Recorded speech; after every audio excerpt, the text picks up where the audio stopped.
small Indiana town of just 3,000 people. On February 13th, 2017, Libby and Abby went hiking. The two teenagers were good friends and had the day off from school. The weather was unseasonably warm, but when Libby and Abby did not show up when they were supposed to get picked up, their families began to worry, and they began to search. Then, the next day, the bodies of these two girls were found, both victims of murder. Then, over the course of the next 5+ years, there were no answers, no arrests, just a series of disjointed clues, like two sketches that looked nothing alike, a video of the suspected killer, and a short audio recording of his voice.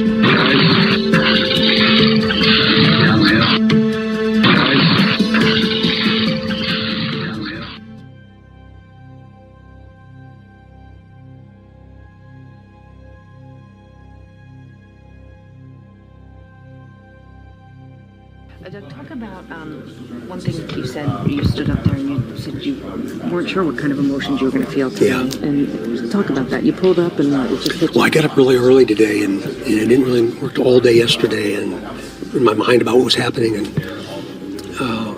I just decided to take the long way here. And I was going to get here early, and I decided not to. So it was about a 2-cup trip, and I just disappeared into the rural areas of Delphi, from Delphi to my home, and it was a bit surreal. And then when I pulled into the parking lot, it was really surreal, and it was just peaceful. I just felt,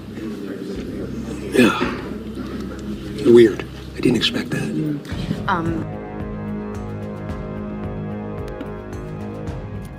I don't know about you guys, but I thought Doug Carter did really different in that press conference, or you could say like that little clip.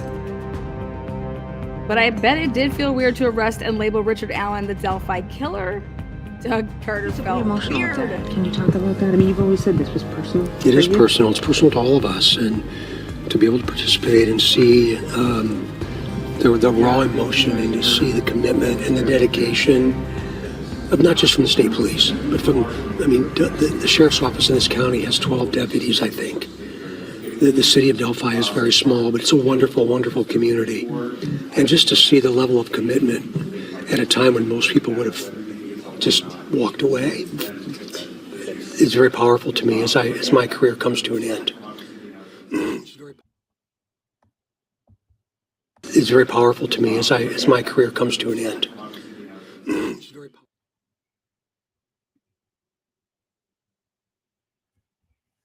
All right, guys, welcome to Truth and Transparency. Good evening, Saturday night, I believe it is, right? Wake up. Thank you guys for joining. Hello. Well, I got a text message. What was it? Yesterday. And someone said, "You're never going to believe this, but the jury has spoke." I said, "Let me hear that voice. Let me see that juror number. Tell me something, just a little bit about yourself, that I will know what juror we're talking about." Not because I'm going to tell the world. I mean, I don't know your name. I don't know your name, but at least I went to jury selection. I went to the trial. I was not there every single day of the trial, but I was there a decent amount of time. And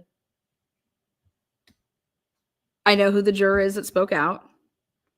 In fact, I know the juror's actual, out of 600, I know her actual, juror number that she got out of the 600.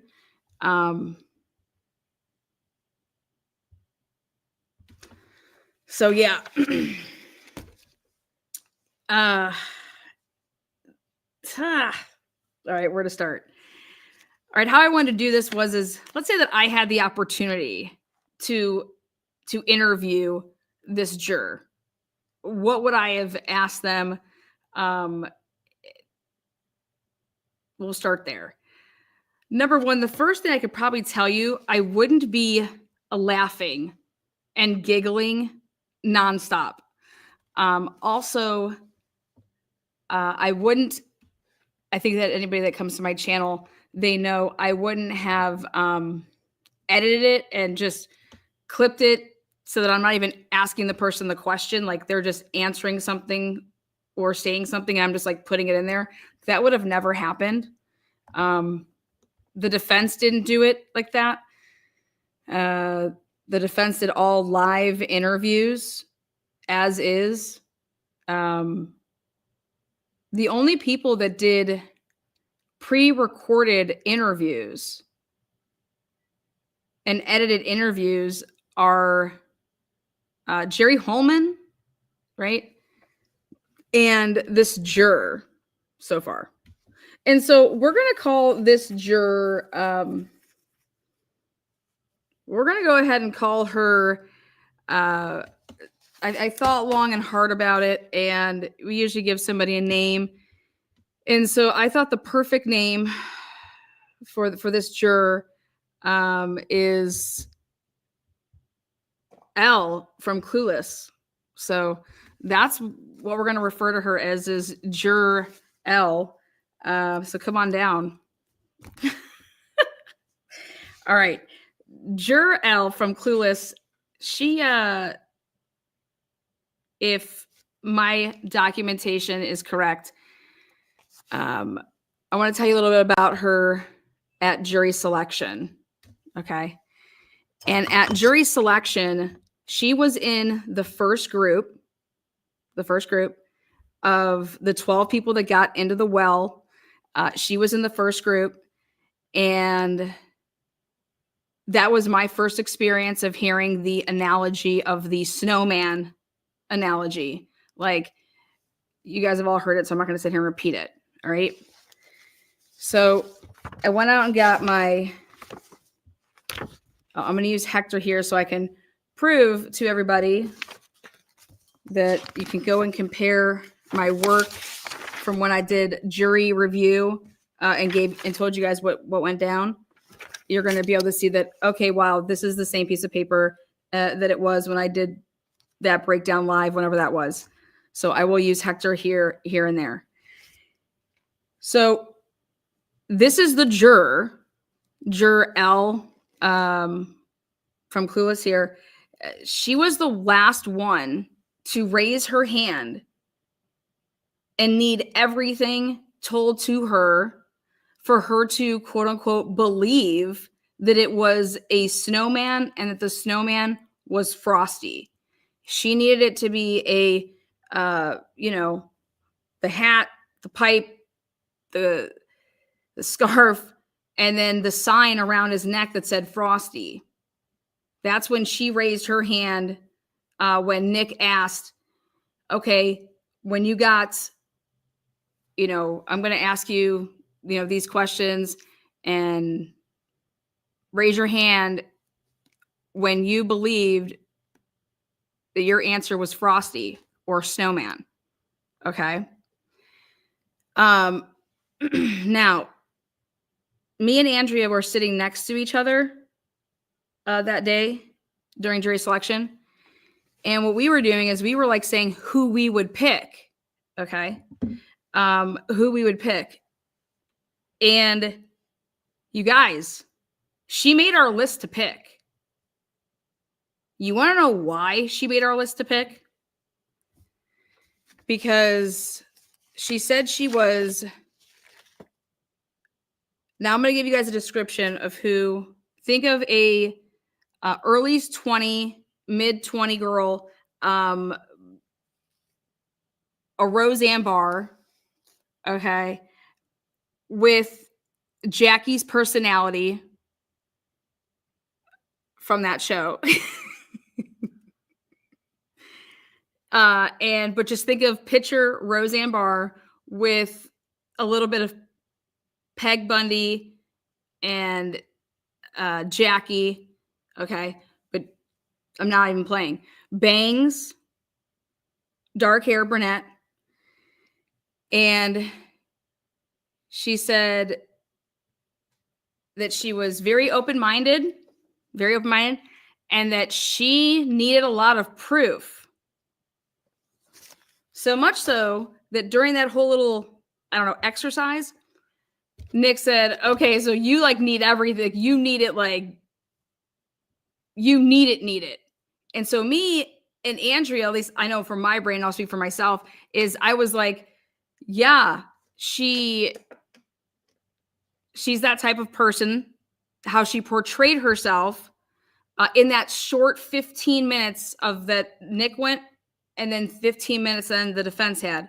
And Brad did it. And I'm going to correct a couple things that she put out there in her interview. And so I'm over here, and the way that she portrayed it is that this girl needs, like, oh my God, I'm pregnant. No, you're not. Send me that. I'm coming with you to that damn ultrasound. Okay. Huh? Nope. I'm coming with you. I want to see that ultrasound, like that type of girl. Like she needs to see it to believe it type of thing. Okay. That's what we're all thinking. But no, actually, why she couldn't get to Frosty or Snowman is literally because she cannot comprehend. Like she didn't get it, like Elle, like she didn't get it. So, and I will say this though, she's young. She had to Google the word sequester. She didn't know what that word meant. Her vocabulary. So I don't know if you want me to say like, she told us she has hardly any life experiences. This is quote unquote the craziest thing she said she's ever done in her life. Being on that jury was the craziest thing that she's ever done. That's how she's describing that experience. The craziest thing that she's ever done. Now, you actually kind of have a choice. When I think of like the craziest thing I've ever done, it's like something that like I've chosen to go do, oh man, like skydiving, or the craziest thing I've ever done, God, buy a bar. Like, what the fuck was I thinking? Glorified babysitting. But this is the craziest thing that like she's ever done. In the way that she's describing that, and the way that I took that is just like, I don't know.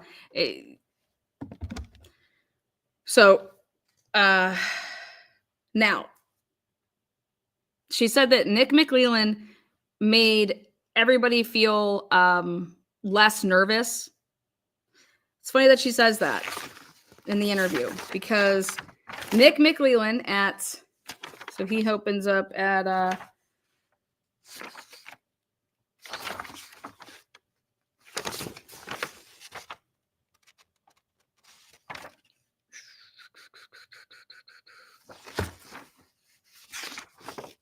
9. Yeah, here we go. At 10:05 a.m. on the first day of jury selection, this is the first round. She was in it. He comes out. He says, "Who's nervous here? Raise your hand." Okay, I'm nervous too. Okay, this is really. I mean, I get it. It's nervous. You're nervous. Everybody's nervous though. Okay, but I just need you guys to just be brutally honest. Okay, honest without any reservations. This is what he's saying. This is his speech.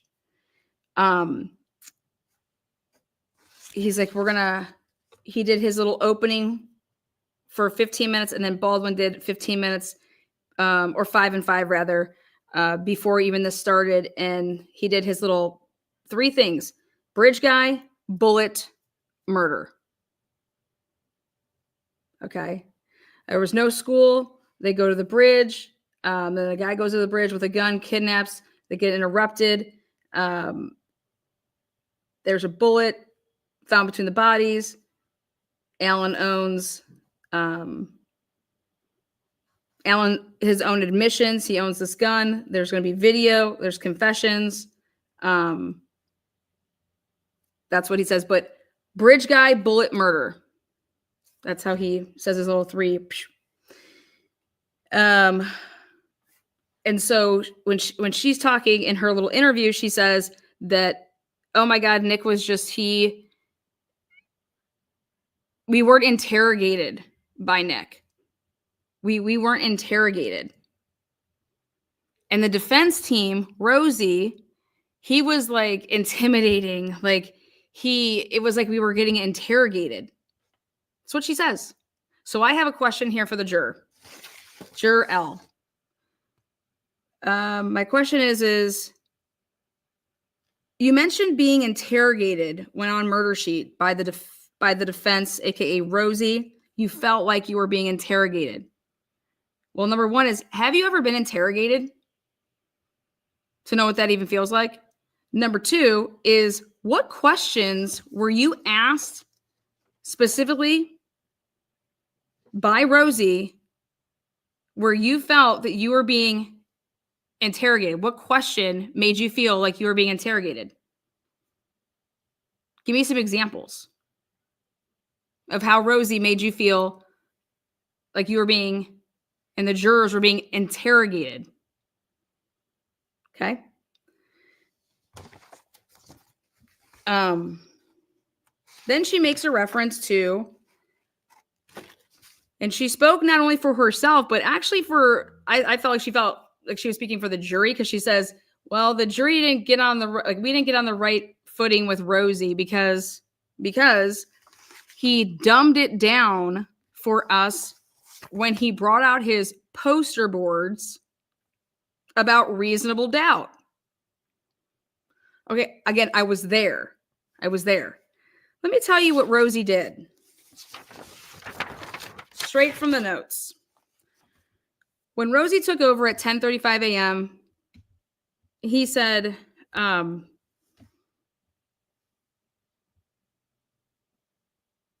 he asked about how you could tell if a person's like their behavior, human behavior. So it was, what would you deem if somebody's being a certain way for them? If you want to trust them to believe what they're saying, what do you look for? Okay. Now think about this. Rosie knows that he's intending to show this jury the October interview / interrogations with Mullins and Holman, right? This is what they said, and she was one of them. Cooperative.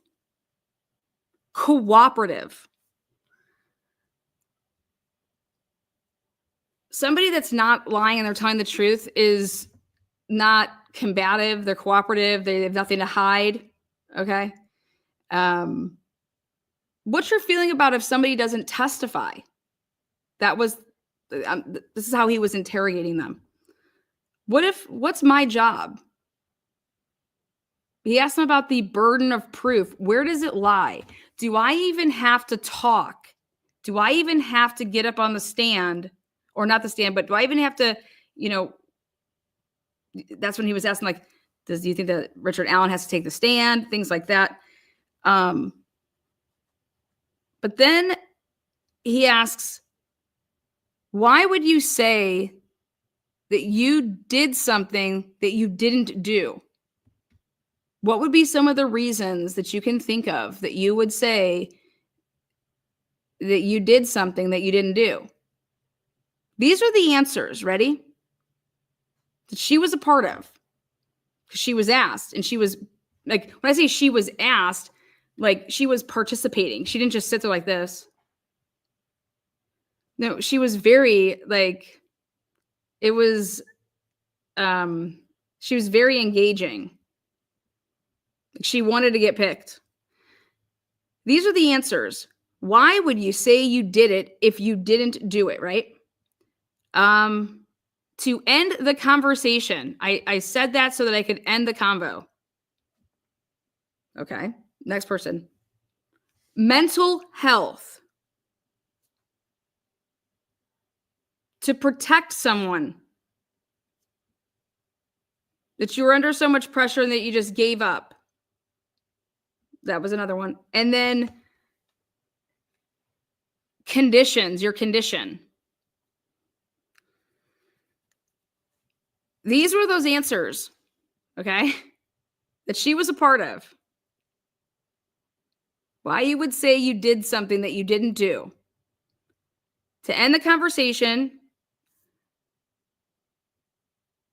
mental health, to protect someone else, pressure, So I just gave up, and conditions. He also asked someone's human behavior, if they killed two girls and, you know, blah, blah, blah, how do you think that they would behave, you know, after they did something like that? Do you think that they would be different? Then we get to the poster board. Then Rosie goes and grabs, he goes and grabs this poster board. And on this poster board, it didn't just say reasonable doubt on it. This poster board said the burden of proof. Burden of proof chart. This is the burdens. And then it started with reasonable suspicion. Reasonable suspicion. Then the next one is probable cause. And what he's saying is, he's saying, okay, so reasonable suspicion. How much, like, that's just a little bit, you know what I mean? And then he's like, okay, probable cause. Okay. Then you have the preponderance of the evidence, which is 5149. Okay. And he's explaining like that's like in a civil case, you know. And then he's like clear and convincing evidence, which you would see in a parental case. Okay. And then he says, and then beyond a reasonable doubt.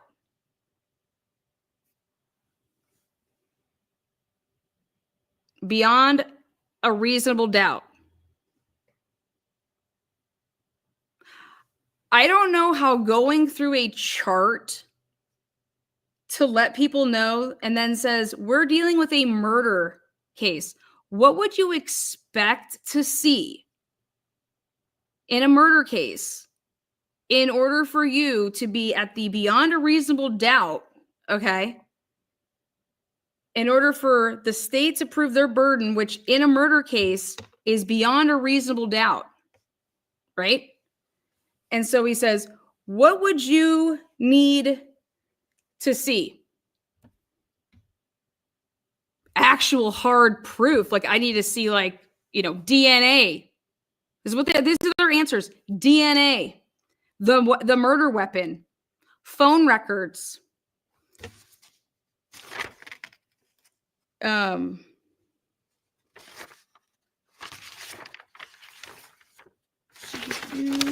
just want to make sure I don't miss any.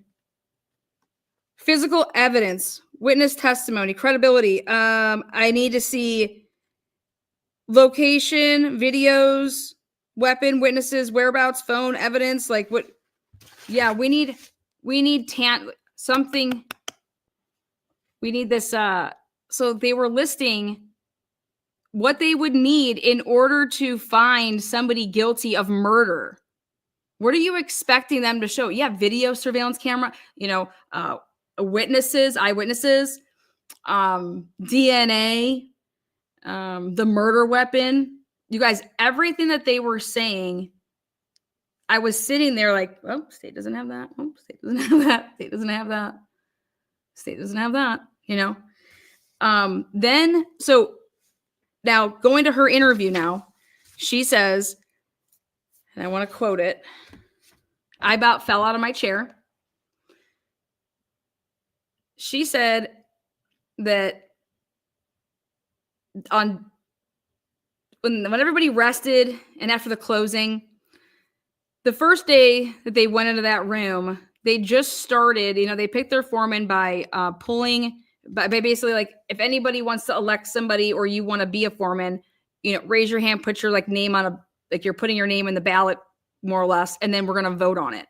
Well, this juror didn't actually vote for this foreman, but she was just so happy that he was the foreman because he was a great foreman. Great. I don't know. I just know what number he was, and I can tell you that he barely took any notes. She claims that he was a juror before. You know, I'm going to double check that. Anyways, they started working on a timeline. She says, we didn't take a poll until the second day. And on the second day, it was 9-3.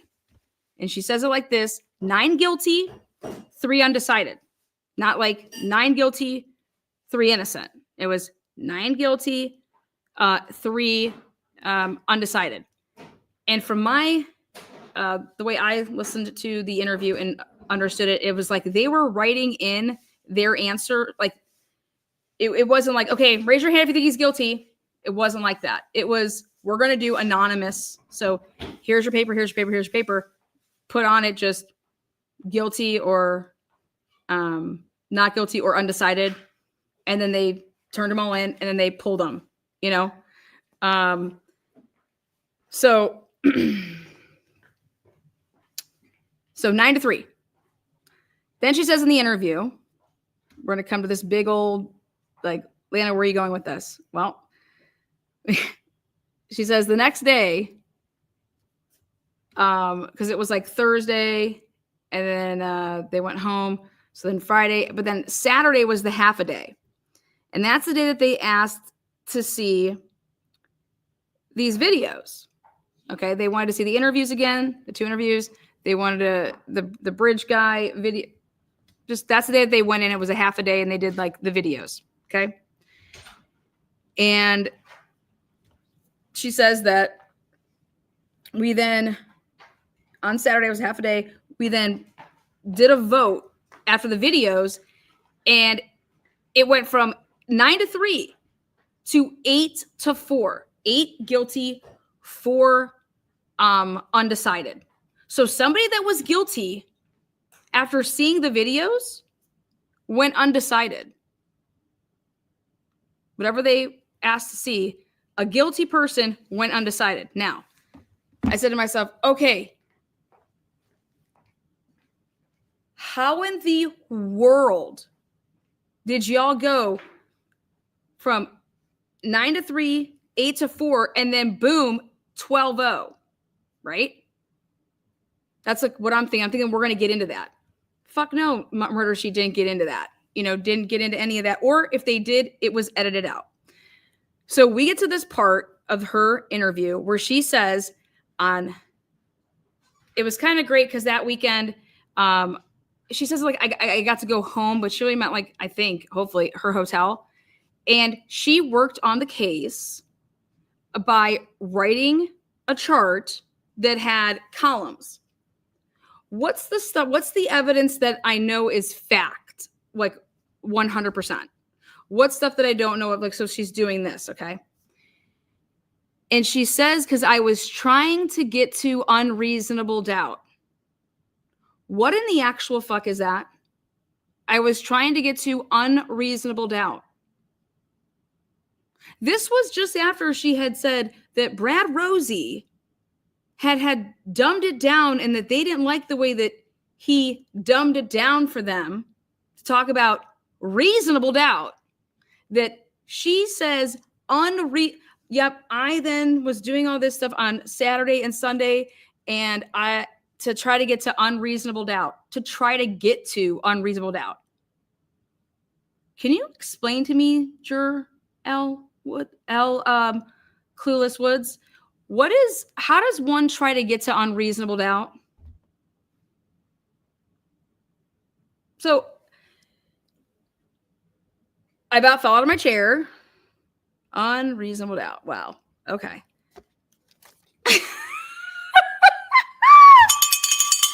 Motherfucker, unreasonable doubt, baby.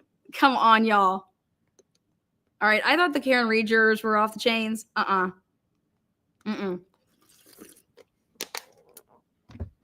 Okay. The questions that were asked were absolutely like,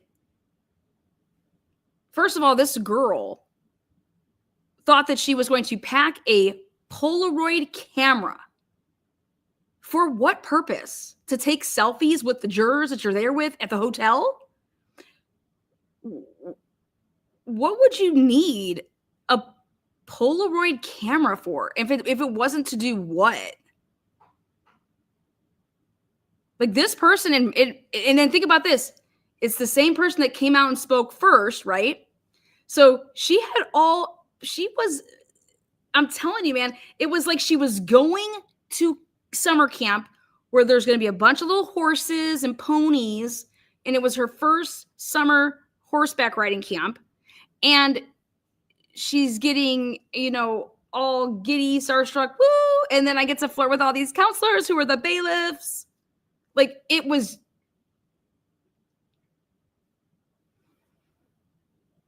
Polaroid camera. Well, they looked through your stuff, and that didn't make the cut. So that gets taken out of her bag, which she said she packed a shit ton of bags because anytime she travels, she takes a ton of stuff. Awesome. Okay. Well, from hearing this interview, it sounds like she does not have any children. I'm curious if she has a job, because I just want to know, like, did her, like, these type of questions. Hey, Juror L, how are you? Thanks so much for interviewing with me. Just, we're going to kind of bounce all over. But you mentioned that you watch true crime shows at night. Can you just tell the crowd what's the last, like, Netflix or Hulu documentary that you've watched when it pertains to, like, a true crime story? Are you like a Dateliner?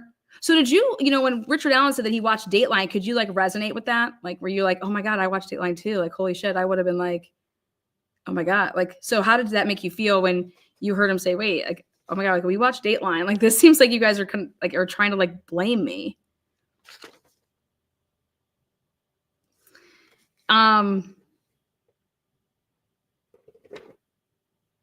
You don't have to answer this, but what is your professional, like, background? Are you still a student? You don't have to say where you work or but what's kind of like your field? We have no idea because that wasn't asked, right? Or if it was, it didn't come out. Now I'm just curious because everybody has to live. You guys were paid like a $90 to $100 per day, right? When did you guys get that money? Were you guys getting that, like, broke off, like, Cash App daily? Were you guys getting that weekly? How, did you guys get checks? Because you have to pay your bills. So I know I was in the courtroom and Judge Gall was saying things like, we're allowing the jurors to use their phones to pay their bills, check their emails, blah, or something like that, to use the internet. So I'm just curious, when did you guys get broke off that, 90 to 100 a day? Next, you mentioned in your interview with Murder Sheet, you said you had to answer 50 questions. So, but that wasn't until you called. So you got like a summons or whatever, and then they make you call them, right? That's what you said. And then after you called them, you answered like some like generic type questions. And then after that, they sent you then out a 50 question questionnaire, right? Yeah, they did. Mm-hmm. And you answered that. Now, did you have to put your name on the questionnaire when you sent it back in? Or was it just they had already assigned you a number and, you filled it out? And then did you type it up? I'm just curious. Did you type it up or did you actually like handwrite it? Okay. And then with your interview with Murder Sheet, you said that they asked you some questions and you mentioned that it was something to do with cults, right? Odinism, cults, like, and you thought, wow, this is kind of crazy, right? Whoa. So you were expecting to hear about cults or Odinism, right?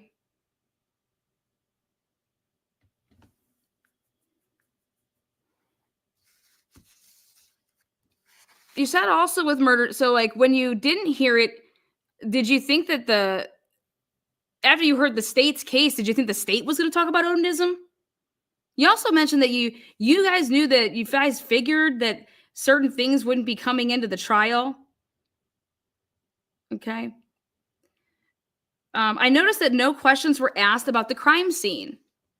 So I just have some questions about the crime scene to start us off there. I remember that during your jury selection, the questions that were asked of you, you said that you needed to see like hardcore proof. You were the girl that needed like Frosty written across his face, right? That was you, right? Yeah, that was me. Yeah, I really like that because I was like, okay, yeah, like she's like, dude, this is murder, man. And if you need Frosty, man, this is murder. So I was over there like, yeah, she's going to be thorough and she's going to be like, she needs to see it. Is that because you just, a comprehension issue, or you need to see it? You need, are you a visual learner? How do you learn? But let's talk about this crime scene. So when you guys were talking with your little group there, you mentioned that you broke off into groups. Aren't you guys supposed to stay as a group to discuss everything? Were you guys allowed to break off into groups like that? And to isolate the undecideds with here, I'll take them because I'm going to show them, like I'm going to get them to see my way type thing? Because you said that there was a little bit of issue going on when everybody was together. You guys were talking over each other or something like that. And that's why you're like, yeah, we got to break off into groups. So I then wouldn't have any idea what they're talking about, right, in that group, because I wouldn't be in it if I was in this group. Did you guys rotate? Were you guys playing like euchre style? Like, okay, 10 minutes now, rotate to the right if you're in blue shirt, and rotate to the left if you're in a red shirt, and we're going to just bounce around. Like, I don't get to hear that person's argument about this. And so going back to the crime scene, since Murder Sheet didn't touch on any of the crime scene, she just asked you about if it was tough to see those pictures, right? And you didn't really say much about it, but you said that it wasn't that bad, the living conditions of Richard Allen. So what did you mean by that? It wasn't that bad? Because then you said his whole face was all black and blue, like you couldn't see it. It was just all black and blue because he was hitting his head on the wall or like the bars. You saw the interviews of Richard Allen, right? It's pretty normal, pretty with it.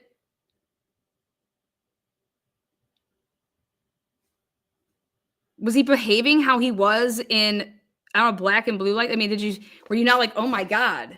Now, I have a question. I know that you're young, so are you not aware that when you get arrested, are you aware of our constitutional rights? Do you know what our constitutional rights are? So, like, if you were to be arrested, you know that you're not guilty yet, right? Like, you're innocent. You know that? Okay. And when you're waiting to have a trial where somebody's trying to, like, prove that you did it, are you under the assumption that you have to go and sit in a maximum security prison in solitary confinement?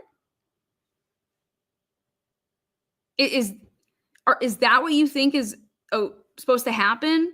Because when you say like not that bad, it makes you understand that wasn't supposed to happen at all, right? Like, he's not supposed to be in a prison like that. He's not supposed to be in solitary confinement. He said he was on some wheelchair, but he wasn't wheeling around. They were like carrying him around, and they had some camcorder following him everywhere. Do you think that that's what happens in pretrial detainees?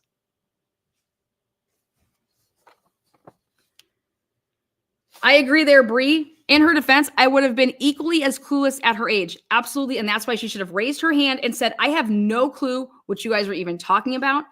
I know nothing about the court system. I don't even know, like, the words you're saying here. Instead of getting offended, do you even know what these words mean? Reasonable suspicion, probable cause, preponderance of the evidence, clear and convincing evidence, beyond a reasonable doubt. No, because she thinks it's unreasonable doubt or whatever the hell she called it. So, but when I heard her say that it was like she was expecting something that it wasn't that bad. But because I was what were you expecting? Like, that's the other thing. What were you expecting? What were you expecting? The guy was eating his own shit. I think that's pretty bad.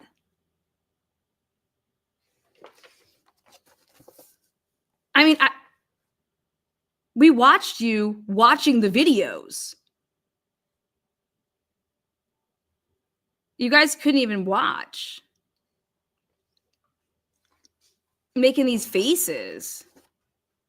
Like, so you guys didn't answer. Like, did you think he was faking it? I mean, then you said you did this ridiculous, elaborate timeline. We're going to get to that, but we're not there yet. So then you said,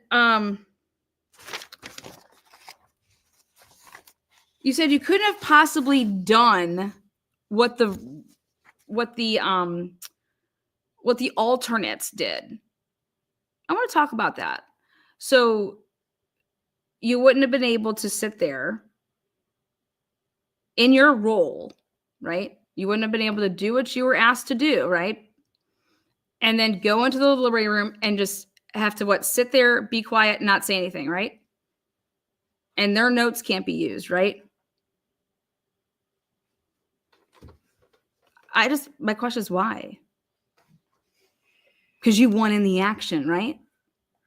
Because you wanted to do this, right? It's very interesting. It's very, very,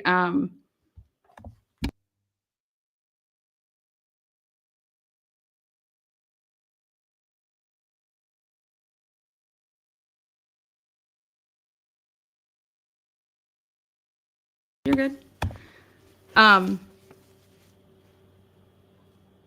So, okay, now think about this. I'm listening to this interview. We're gonna switch it up here a little bit. So I want to know why she was saying that she couldn't do what the. So I wouldn't have been able to do what? Not speak and just listen, boss people around. What was it that you couldn't do? To not be a part of it, right? Right. Awesome.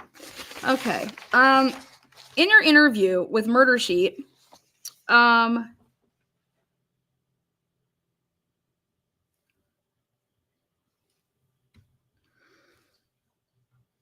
didn't ask anything to do with the crime scene. So here's my questions. What did you and the other jurors come to the conclusion as to why and how was Abby's hands they did not have blood on them? When you guys were sitting around, boop, boop, boop, boop, boop, did anybody say to the other person, hey, wow, okay, why doesn't Abby's hands have blood on them? And Libby's does. What was the reasoning that you guys concluded from your, session of why there was no blood on her hands? Because she wasn't restrained. Like, she didn't have her hands, that there was no lignature, nothing like that. So what did you guys conclude on that? Okay. What about the lack, at jury selection, you said that DNA, you need to see DNA. All this DNA, we listened to, you guys didn't talk about it at all with Murder Sheet. Amy, the 18-year veteran from Idaho or Indiana State Police, came in there and testified to all of this DNA, these mixtures, and none of them belonged to Richard Allen. What about under the nail, the fingernails? A knife was used. So there's all these other DNAs, but not Richard Allen's. What'd you guys make of that? He just got lucky. I mean, these are things that you all said that you needed to have in order to convict. Okay, otherwise it's reasonable doubt, right? Okay. You said that your group decided that Bridge Guy was Richard Allen and that Bridge Guy was the kidnapper and the perpetrator. Okay. Once you guys were able to say that Richard Allen was Bridge Guy, because you guys said that Bridge Guy is the person that did this. Okay.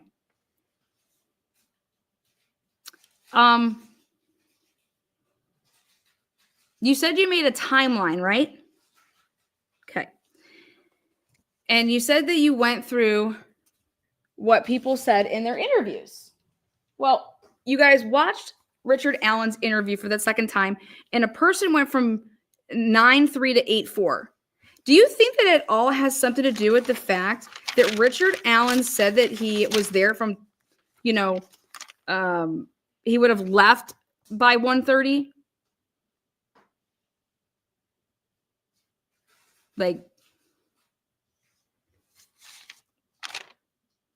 so when Richard Allen, and then he's also talking to some, well, we went off of what's his name put down. Well, that guy also put down the guy's not even right name.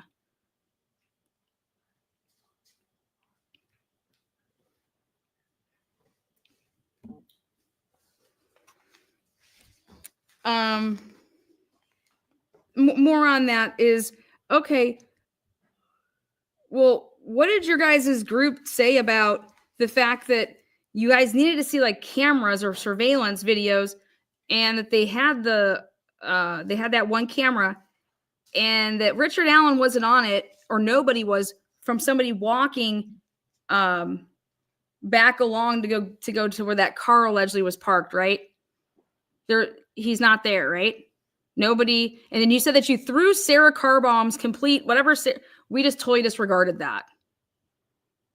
Okay. Like, you said, oh, she might be a nice girl or whatever, but I don't know. Like, we just totally. So her seeing somebody walking on 200, she was combative. We just tossed it out. Okay.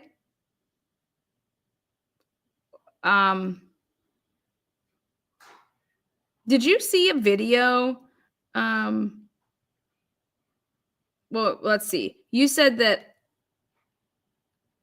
Vorhees saw Richard Allen and Richard Allen saw Vorhees.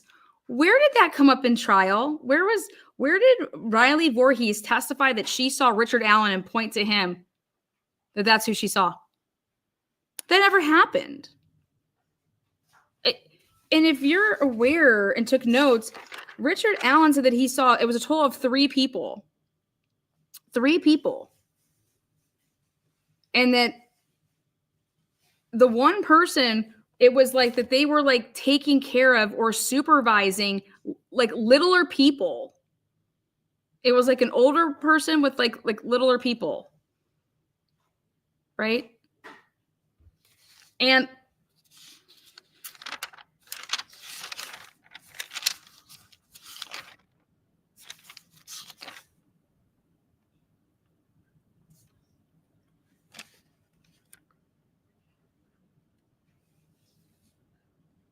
you said that the reasons that you would ever say that you did something, even if you didn't, would be because of mental health. Well, didn't Richard Allen have mental health? And the conditions, you saw the conditions, right? And he didn't say anything, right? Yeah. What about the bullet? Oh, yeah, no, I don't think that the bullet matched. She said, I didn't believe that the bullet was a match. I about threw the papers in the air when I heard that. Wait a second, sugar tits. You're telling me that you were of the opinion that the bullet, the unspent round, didn't match. You believe that it wasn't a match. Well, that's the only physical evidence that's putting Richard Allen at the crime scene, according to the Indiana State Police. This is why I'm saying she doesn't comprehend. Do you understand that right there, that's your reasonable doubt? Why aren't you believing? And she's like, well, this, and she's like, I was trying to explain this to people that it's science. She believes in her work. But just because she truly believes in it, but just because she believes it doesn't make it right. So you're of the opinion, like Richard Allen, that it's not his bullet, right? And she doesn't think that that's Richard Allen's bullet, and she thinks that he's guilty. That's the only reason they were connecting him there. Like, that's it.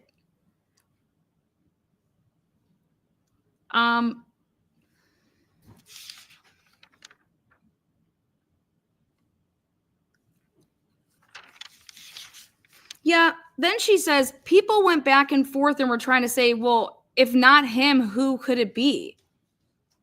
And she's like, well, no, it's not our job to, like, you know, figure that. Our job is, and it's like, wait, what? Wait, what do you think your job is to do? Your job is to take the evidence that the state provided you, and can you sleep at night asking yourself, are you 100% sure that Richard Allen is the guy? And if you don't think that that bullet is his, then whose the fuck is it, you dumbass?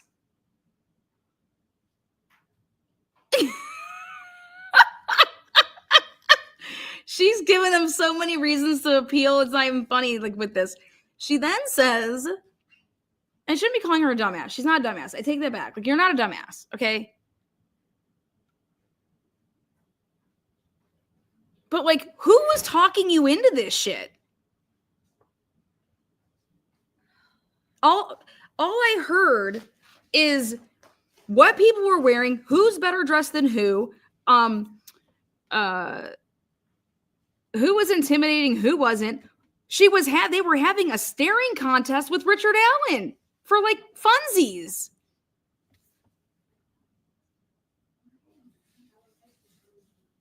Wait, what? You guys were having a staring contest with the defendant?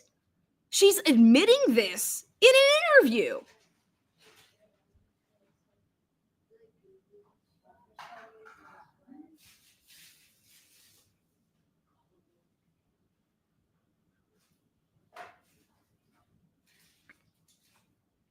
Brad Rosie asked if, hey guys, government processes, they're not perfect, right? But we trust the government, right? So, like, for example, unemployment problems, right? The process with unemployment. There's a lot of problems there, but, like, you know, for the most part, it works, right? The COVID protocols, right? Yeah, the problems there, you know. We can be critical of the government, right? Can you be critical of the government? Can you scrutinize the government? This is going to be a long trial, Rosie says. It's going to be a long trial.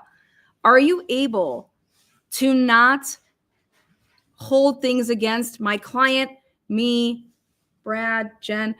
If you happen to see us smile or laugh about something, okay, or, you know, like,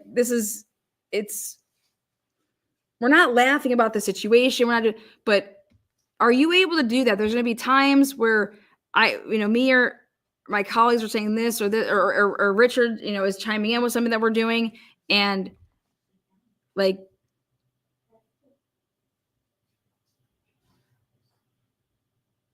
yeah, because how does that have anything to do with the evidence?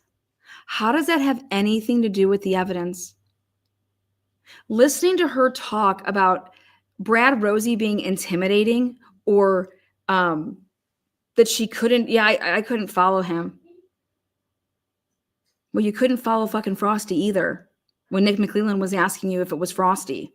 Okay, you just have a comprehension problem. That's it.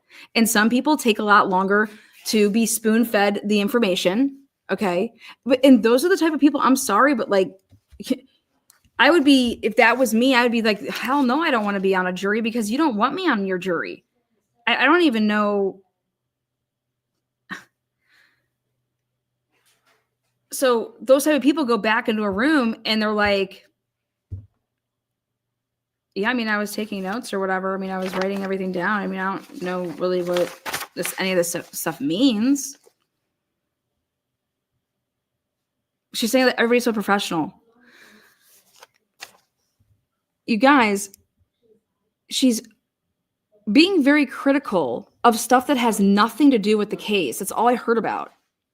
And then she's talking about what great people these bailiffs are, and that everybody's joking around They were barbecuing and grilling like I told you all. I told you guys that they were barbecuing and grilling. I told you guys that. What does she come out? I told you guys, I said, you guys, the jury is barbecuing with the bailiffs. And you guys were like, where'd you get that from, Lana? Where'd you get that from, Lana? I told you guys. What does this juror come out and say? That they were barbecuing with the freaking bailiffs. Okay?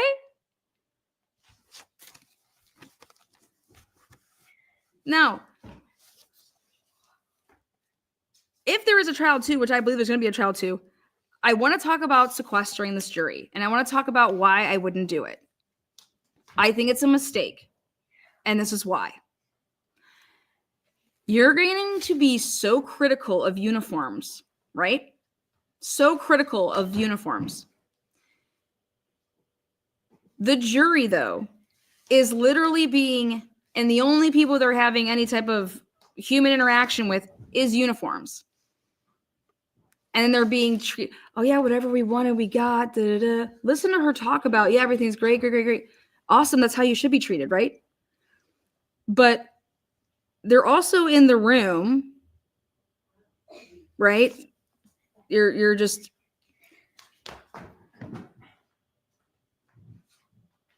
you don't want your jury bonding with law enforcement or the government during a trial like this, where you are basically accusing, right, the government, law enforcement, the prosecution of being unethical, of being inept, okay, and flat out lying. And you want your jury to be doing, having barbecues with law enforcement? No, you don't. You don't.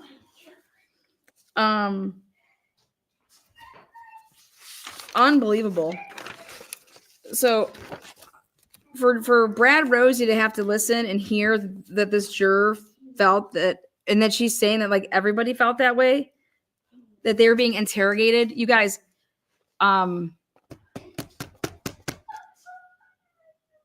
we have to ask you questions. Nobody was being interrogated. They were trying to like gauge in a 15-minute period, like feedback, like whatever the first thing that comes to your mind, like don't lie about anything. Like, hey, do you know these people? Or hey, do you, whatever it may be. The woman said, girl, I'm going to call her a girl, in her interview that, oh yeah, they said Liberty German. And then I heard that and I recognized that.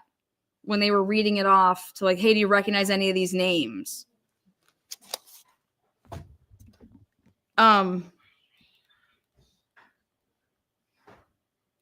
me why is she? Let me show you guys something. So when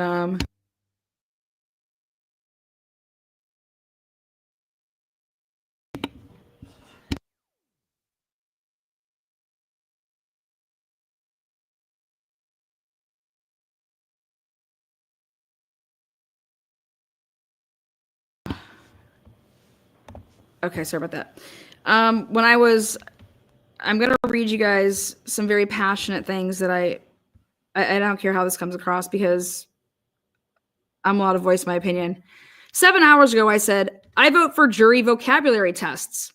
So incorporate that in your voir dire lawyers moving forward, just a heads up. Anybody that needs to Google the definition of sequestering should not be on your jury. Anybody that thinks it is unreasonable doubt shouldn't be on your jury. Anybody that's paying attention, like we were in the crowd, okay, trying to give you guys all these details, right? These details that didn't matter.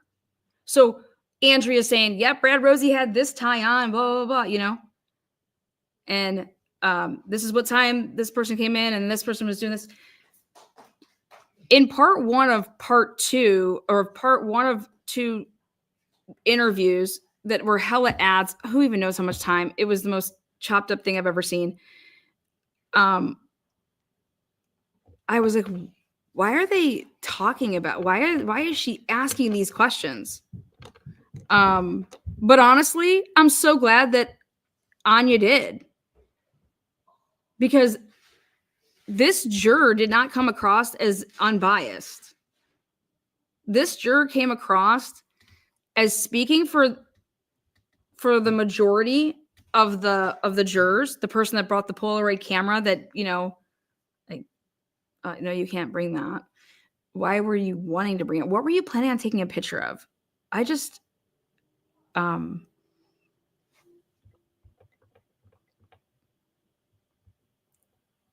like, what?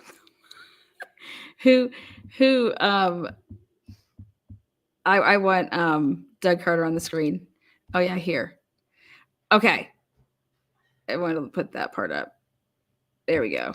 Back just a little bit more. There we go. Next, she says that after she was done, she got on Reddit and started reading everything on Reddit. Okay. Then she deep dived and listened to every single episode of Murder Sheet. How many hours would that be? Okay. Then she says that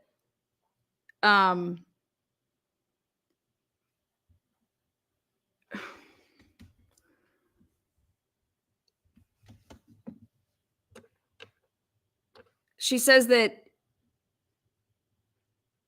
even with all this other stuff out there, because she says, quote unquote, well, we kind of figure that there wasn't stuff that was coming in, like, to the trial. So, like, we thought about that back there.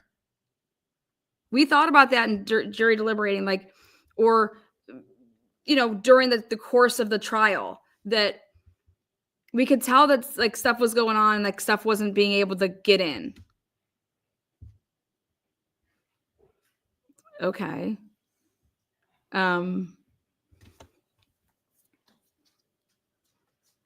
So you just deep dive all this stuff, and you don't think that the girls being in contact with the Anthony Schatz account, who's ran by Keegan Kline, who was the girls were, like, literally trying to meet up with, okay, and messaging with, and then the girls are then kidnapped and then murdered. You don't think that when you guys were asking each other, if not Richard Allen, who else? Well, there's a lot of other. You guys weren't asking yourselves, were any of these girls dating people? These girls were, like, middle school.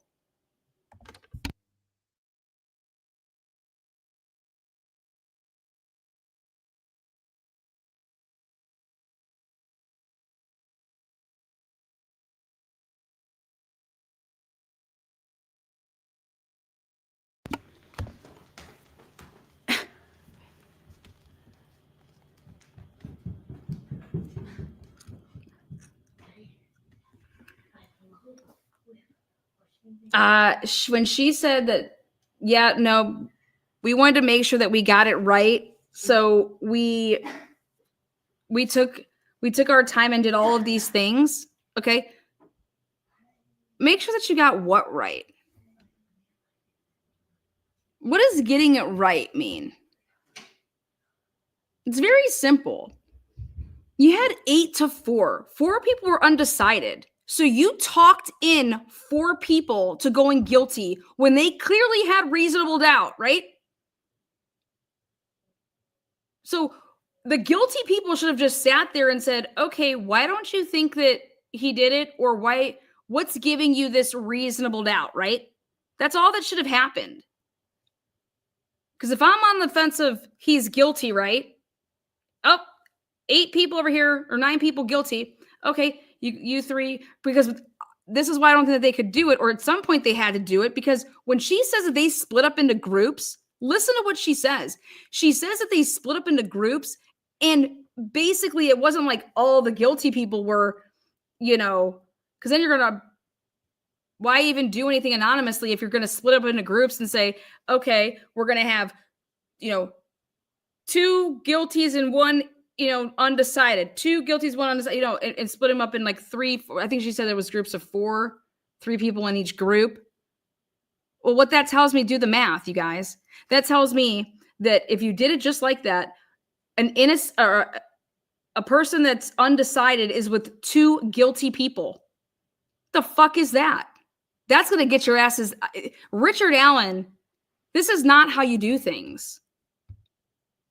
You're not supposed, first of all, you're not, I don't even know. I believe that that's against the rules. You have to be deliberating with everybody there. You're not supposed to be deliberating with, I'm only deliberating with these 2 people. Also, I want to know if you can go sit in your room and try to talk yourself into understanding unreasonable doubt all day on Sunday and half the day on Saturday and writing all this stuff down. I thought you're not supposed to bring outside material into then the deliberating room. Okay. So this girl's writing all this stuff down because then she says that she's then using that in her fucking deliberating time with these other jurors. You can't do that. Like, and then in her defense, she's over here like, well, nobody tells us what we can and can't do. Nobody tells us how to do anything. What? What do you mean no one tells you how to do anything? Then you ask a fucking question like in 2nd grade when you didn't know what the fuck to do. You raise your goddamn hand and you fucking open up your mouth and you ask somebody a question. I mean, what the hell?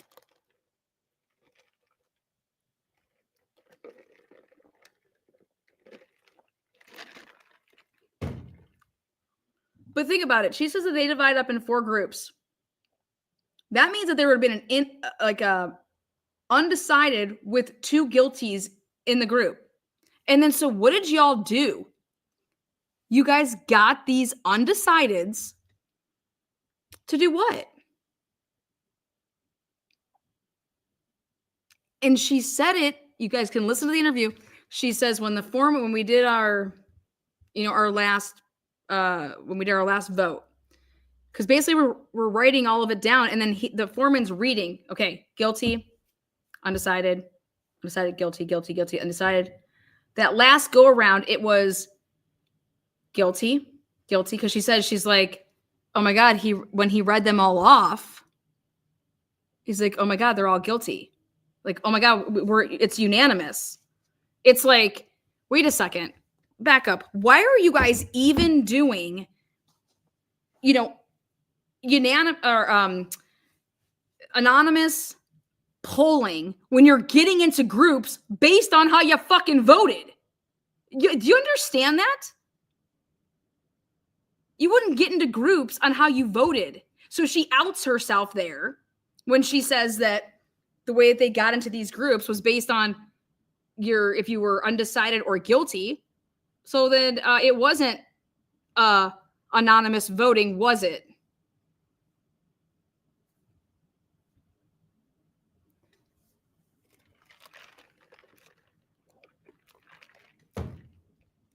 This is wild as shit.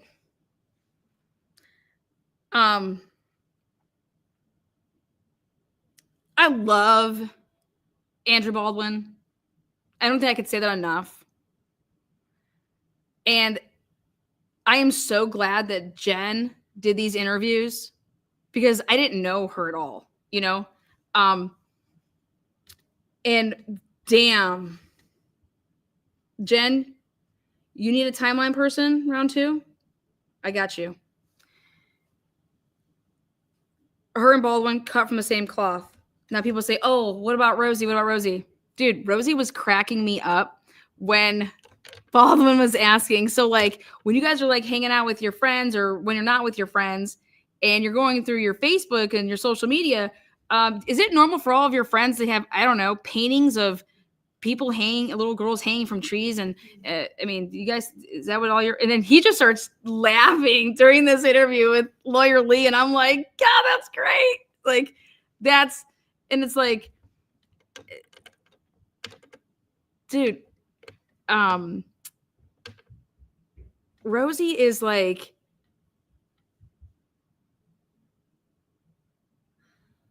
he's a worker bee. And he is somebody that you'd want on your team. That's all I'll say. He is somebody that you'd want on your team. He has integrity, and he'd never made those jurors feel like they were getting interrogated. Okay? And I'm sorry that he's going to have to hear that. Don't believe that, Rosie, until you hear it from a bunch of other jurors. I will say this, though. You want to learn from what they have to say. I will say that Nick McLeland was flirting with the jury. 100% flirting with the jury. And Nick McLeland was trying to be liked. And so if there is anything that you want to take away from anything is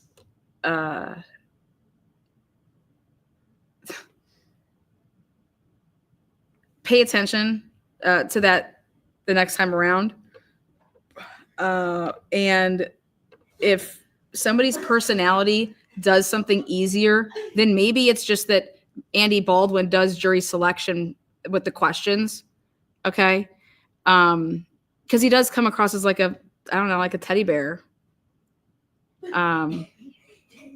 So if that's what they want to, to get on like good ground. But if you're going to really truly take that from someone like this, who said that she felt it was offensive that he dumbed it down for us. I don't know how he dumbed down 5 words from the law dictionary, and all he did was point them out and said what the burden is for all of those levels, and where we're at is reasonable, beyond a reasonable doubt.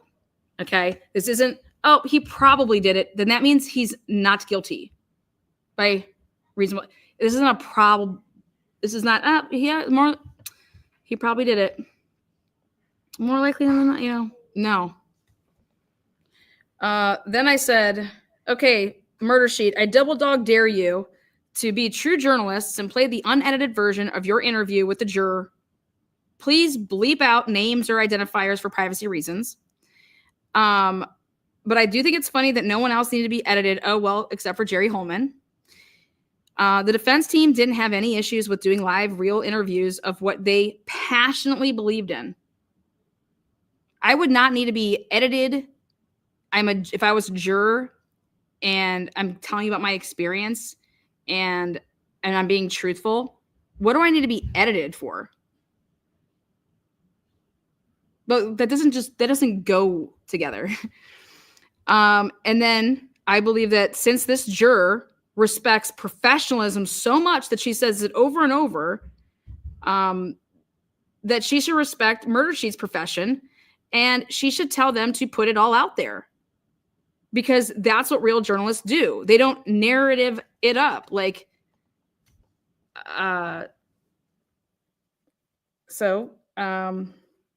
I want the juror to know that she respects professionalism. Well, I want to tell her what I respect. I respect realness. And nothing was real about what I heard on part 1 and part 2. I believe it was just a bunch of fangirling over outfits, 2 law buildings, bailiffs, jokes, talking about staring contests with the defendant, while there was giggling, lots of giggling.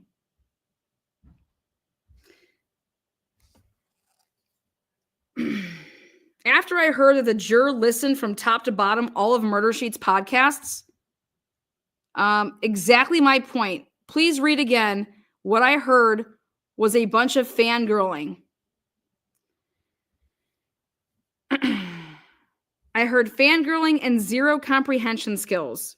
If she truly did that, and yet she doesn't think that the Anthony Shots account led by Keegan Klein was relevant, seeing that the girls were messaging with that account and planned to meet up with that account right before being kidnapped and murdered, then I can't help her and nobody can. If you don't think that that's relevant.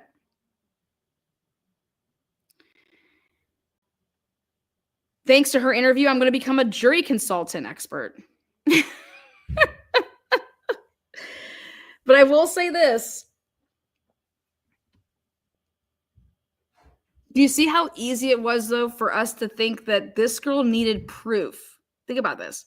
We thought that she needed proof. That's why nope. Okay, now I think it's a snowman, you know, and now I think it's Frosty because no. Wow. She didn't need proof. She didn't get it. She wasn't following. She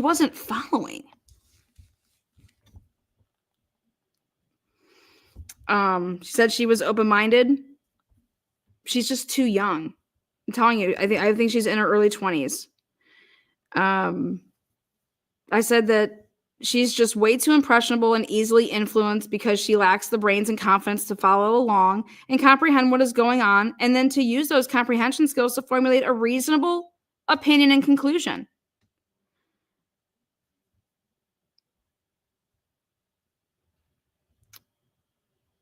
I said, oh my word. Richard Allen was determined by this jury to be bridge guy? How? These are the two sketches. These are the two sketches that were inadmissible. So she would have done her research like she did and realized that these are the two sketches. Which one of those is Richard Allen? Juror, which one? Now, let me tell you something. Remember how you said you were just going to throw out Sarah Carbomb altogether or whatever? Well, Sarah's is on the right. That's Sarah's. Betsy the poof, right there on the left. Now, if you think the guy on the left resembles Richard Allen, that's who Betsy saw, right there on the left. And woohoo, go Betsy, right? That's who Betsy saw. If you think that looks like Richard Allen, then you're a fool. And if you think that, wait a second, this is like that, whoa. And then you didn't get to hear that the FBI couldn't be called in and be via Zoom because they were going to talk about how the one on the right there, Sarah's, oh, they cheated the whole way to make that. They used the, and we knew that they did. They used the picture in the video from the bridge. Murder Sheet didn't ask about the phone and about, hey, did you guys, what was the issue that you found with, the input output? Doesn't ask anything about that. I'm going to save the white van for the end here. I said, oh my word, Richard Allen was determined by this jury to be bridge guy. How? Because he said 5 years later in an interview that he had jeans on and that, well, when he was asked, do you own a blue Carhartt jacket? Yeah, I think so. Yeah, could I've had that on? Yeah, but it would have been an off brand. He says like, no, it wouldn't have been it would have been like that. It would have been an off brand. And this is 5 years later asking somebody what they were wearing.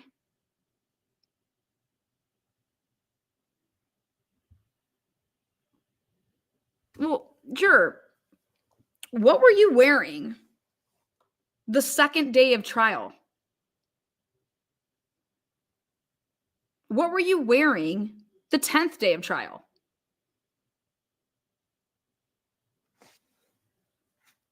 You'd what? You'd probably say things that you normally wear, right? What a complete dumbass. And that's why I would have shown, they need to show the pool video of him playing pool. They need to show pictures. Like, this is what he's saying things. This is what he normally wears. Just like everybody else does. It's just crazy. Mind you, she's giggling the whole time. Giggling the whole time that this is happening. And then they say, and who else could it be if it wasn't Richard Allen? No one else was out there. What trial were you at, girl? Betsy Blair was taking loops, and you guys said you did a timeline. So if you did actually a timeline, then you would have known that Betsy Blair would have run into people, right? At certain times, but she said that she didn't see anybody else, right? So if you know that she would run into certain people, then what are the odds that she saw like those people versus seeing Abby and Libby? How? How come none of your juror questions asked, is that bridge guy? Did you guys not ask that? Why didn't Murder Sheet ask that? I mean, what the fuck, Murder Sheet? I mean, you guys suck. What kind of questions were you asking? That's what you're sitting there wondering? Like, you've had all this time and that's what the fuck you put out? Shame on you. Fucking horse shit. Who gives a fuck about what Nick McClellan was wearing? How about his hair? Did you like his hair?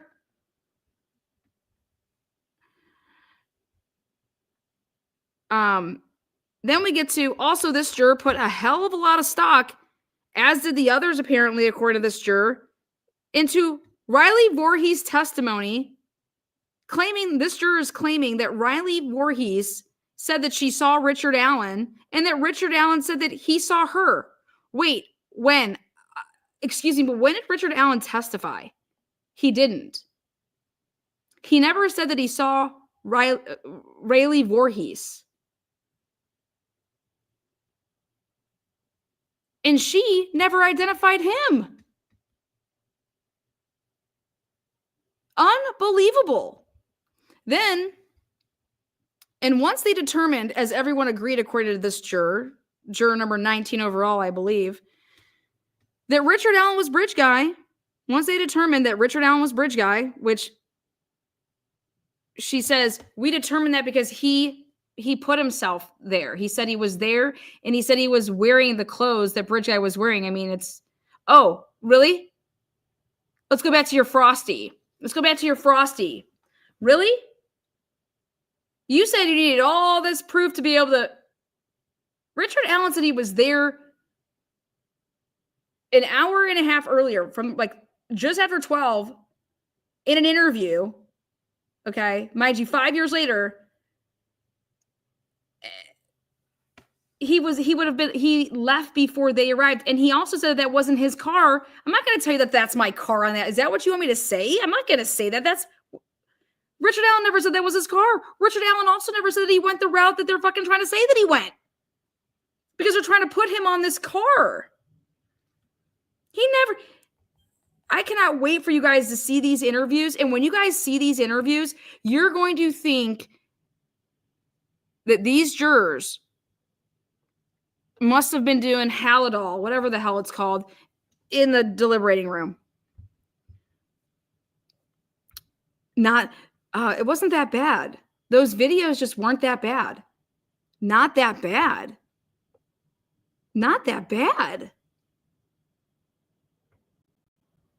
Who do you know that's ever been treated like that?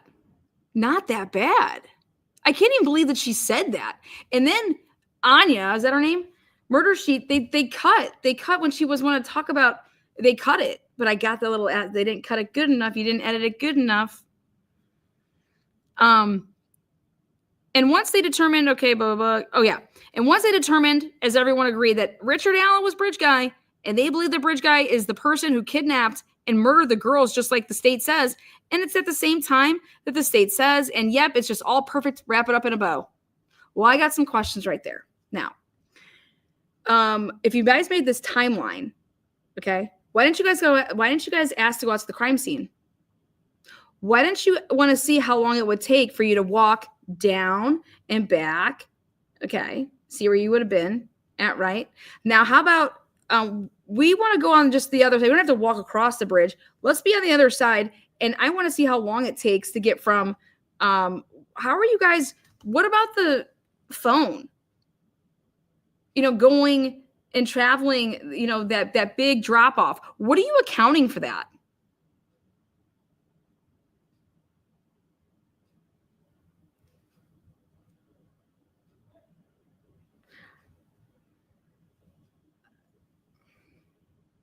When did Richard Allen supposedly see this white van? Don't you think that these girls would have been screaming if there was a white van in the vicinity, that screaming for help?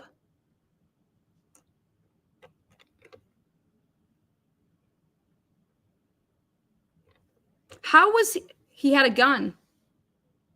He had a gun. And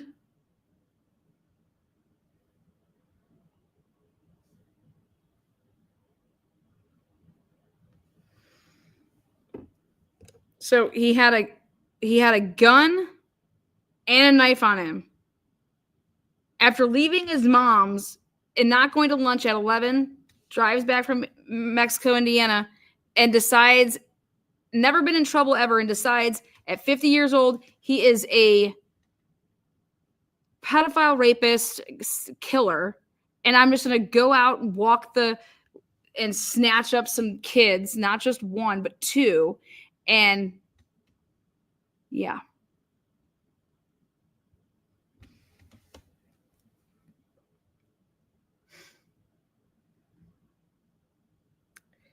Wow.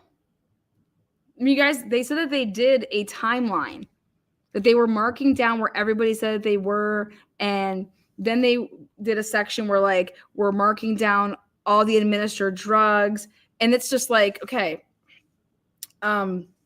you guys caught them on the stand lying. Your own people did that. She's like, there's so many smart people that were on the jury. Well, thank you for not including yourself in that.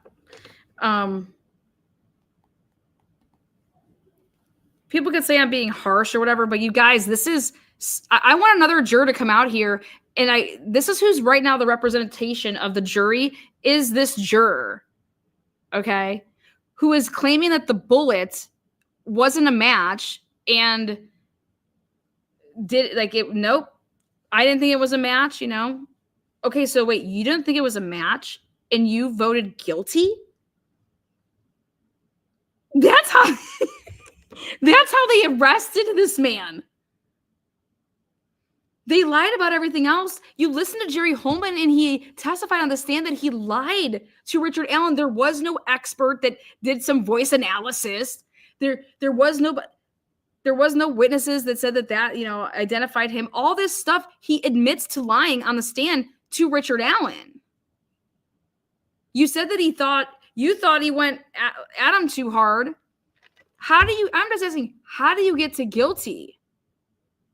And their answer is that we got to guilty because we believe that Richard Allen is Bridge Guy. And Bridge Guy is the kidnapper and killer. So you believe that one person did this. You know what my next question would have been? Okay, did you guys demonstrate any of this? Were you guys in that deliberating room? Like, I don't know. Here, why aren't there any drag marks? How about you try to drag me? I'm dead weight. Just drag me. Who in here weighs 200 pounds? And now you're about Richard Allen size. Drag it. Now how is there no blood? Her head has to be going which way? I mean, come on, we're going to get all into this, right? This juror is a walking, yes. She was just saying whatever. It's exactly what I was like, what is she talking about? It's like, who was saying it? We were talking about when there's usually like lessers and stuff. She is your typical, if there would have been lessers included in this case, she's that person that would be like, okay, well, I can't find, like, here, I'm just going to go with this lesser here, but not realizing that person still gets 20 or 30 years.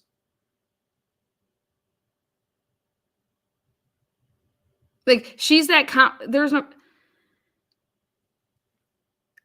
it's so hard to like, ugh. She's like, I don't really have that many life experiences. Yeah, you should have said, I need to go. I said, thank you, juror, for coming forward, and I'm glad that you did. But I'm also glad that you didn't think living in solitary confinement as a pretrial detainee wasn't that bad, LOL. Shit, girl, you couldn't handle a single day of that shit. You'd be telling them whatever you wanted to say, whatever they wanted you to say, especially if you had mental illness that wasn't properly medicated. This is sickening. To hear the words, not that bad. Nobody in America, it's called, you have constitutional rights, juror. He was an innocent man until he was proven guilty. And he was so even, cool, calm, collected, and said, wait, it feels like you guys are trying to pin this on me, or like that make me the fall guy, or this is kind of like shit. You know, we watched Dateline. That's like what I would be saying something like that. Well, first of all, like right now, no, I would have never talked to the cops. I would have been like, nope, sorry. Ugh. So then in the middle of the night, I said, Jesus, here's my raw audition. Well, that didn't age well when the juror that was interviewed didn't like how Rosie dumbed it down on a big poster about the reasonable doubt standard, and that the definition, as well as other burdens of proof thresholds within our justice system, were presented. This juror, quote unquote, took offense and said that we started off on the wrong foot with Rosie because he provided layman poster-sized boards during jury selection, explaining the definitions of the different burdens of proof within our justice system. Rosie was emphasizing that this is a murder case, and murder cases require beyond a reasonable doubt, and that burden is on the state. The state has to prove their case. We don't even have to do anything. Well, I want that juror to know that after her interview, I take offense to the fact that in her interview, part 2, midway through, she told Murder Sheet that she, quote unquote, went home and had the weekend to write out lists and work on the case by herself so that she could figure out how there was, quote unquote, unreasonable doubt. Yeah, unreasonable doubt. What in the fuck is unreasonable doubt?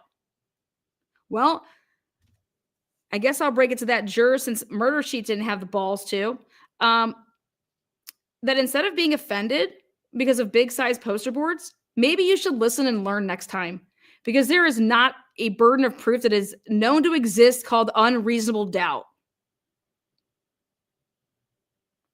This juror is literally the reason we need some type of vocabulary test given prior to accepting the seat at the big girl and boy table when someone's life is on the line.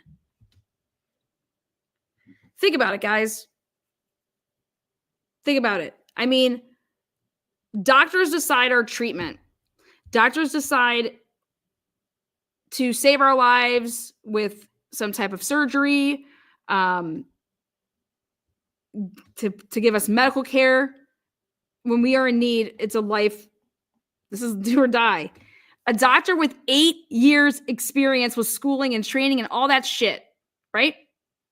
For a defendant, an AKA a citizen of the United States of America, to be a defendant here, to have to put our lives in the hands of people like this juror that is speaking like this juror did, which was lacking of proper vocabulary, in my opinion.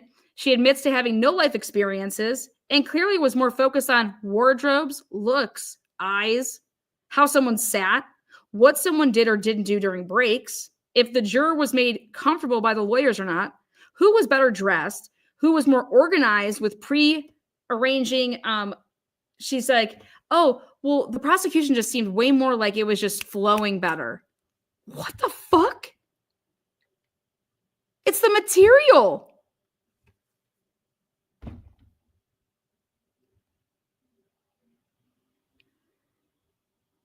She commented on the prosecution. Yeah, they were just like, you know, they like knew who was going to interview who.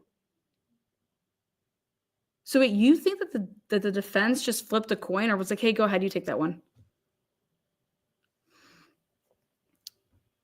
I'm legit speechless over how she determined credibility and then how she weighed the evidence in her mind.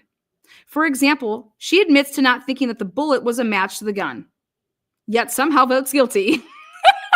Laughing my fucking ass off. The only piece of so-called physical evidence that the state has to place Alan at that crime scene is that fucking bullet that matches his fucking gun. I mean, what an absolute fool. She is just talking just to talk because she hasn't a damn clue what's important or what is not. Listen to this girl's answers, for heaven's sakes. This interview was heavily edited by Murder Sheet. Yeah, because it's an absolute train wreck. And she doesn't make any sense and is contradicting herself left and right. It's more choppy than my 6th grade hip hop remix CD. Long live Tupac. She talks about them breaking up in groups while deliberating and working on different parts of the case and evidence. I don't even think you could do that. And talks about how they built a timeline. And that's mostly what they did the first 2 days. Imagine that, a timeline. I would love to see this timeline. And that they did it with this big map that they had in evidence. She said, yeah, we had all of it back there. We got to go through it, so we got to, it was all there.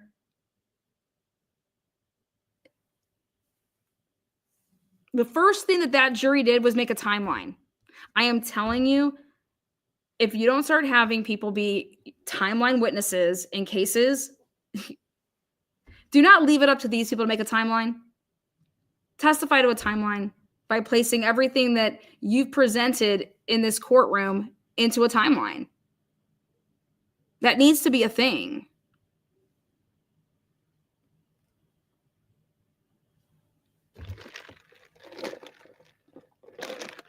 She talks about how they built this timeline, and that's mostly what they did for the first 2 days. Imagine that, a timeline, and that they did it with this big map that they had in evidence.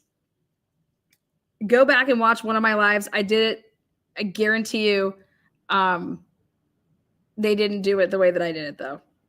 Lawyers need to start hiring timeline experts from the internet to win cases, in my opinion. P.S. Juror, I'd pay you $100 to buy your timeline off of you so that I can see what it is or present it. I mean, this is 100 times worse than Karen Reed jurors that I've heard from. This shit needs to change. I'm just at a loss for words on how people like this juror can be on juries. I'm not sorry. We can't just take people because they have a pulse and can spell their names. This girl is beyond immature and was having staring contests with the creepy Richard Allen. And the creepy came from Anya saying that he was creepy. Then they were talking about his eyes. You just saw this man get beat the fuck down in his eyes. You think he was tortured. He was tortured. He's supposed to be sitting in county jail waiting to go to trial, and he's in a fucking max security being tortured. And it's not that bad? What did your parents do? Beat the living fuck out of you growing up? Not that bad. I didn't think it was that bad. What? I can't even. Not that bad.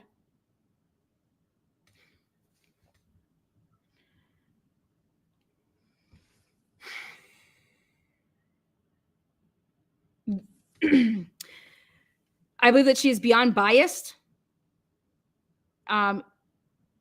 She literally thought he was guilty because of his eyes. I'm just at a complete loss with that. To say that she couldn't be in the same room as him, and that when, oh my God, he would look at me, and then I would look away. Like, how the fuck old are you? And Anya, I'm just so glad that Murder Sheet did this interview because it's such a train wreck! Woo! I would have never let that shit on my fucking channel. My quote-unquote Lana summary, which is my opinion of this juror, my First Amendment right. This girl thought she was at summer camp seeing horses and ponies, riding them for the first time. A star-struck camper who is fawning over the camp counselor, Nick McClellan, Stacy Diener, and the judge. Especially over that female lawyer who dressed so well. Yep, Stacy. She's all about women in power positions and about being a boss, a.k.a. Gall is a boss bitch. The fuck out of here. What a train wreck. I got plenty more to say. Next up is that the jury was 9-3 guilty to undecided after day 2 of deliberating. Or says so by juror 2 or 3 or number 19 overall. I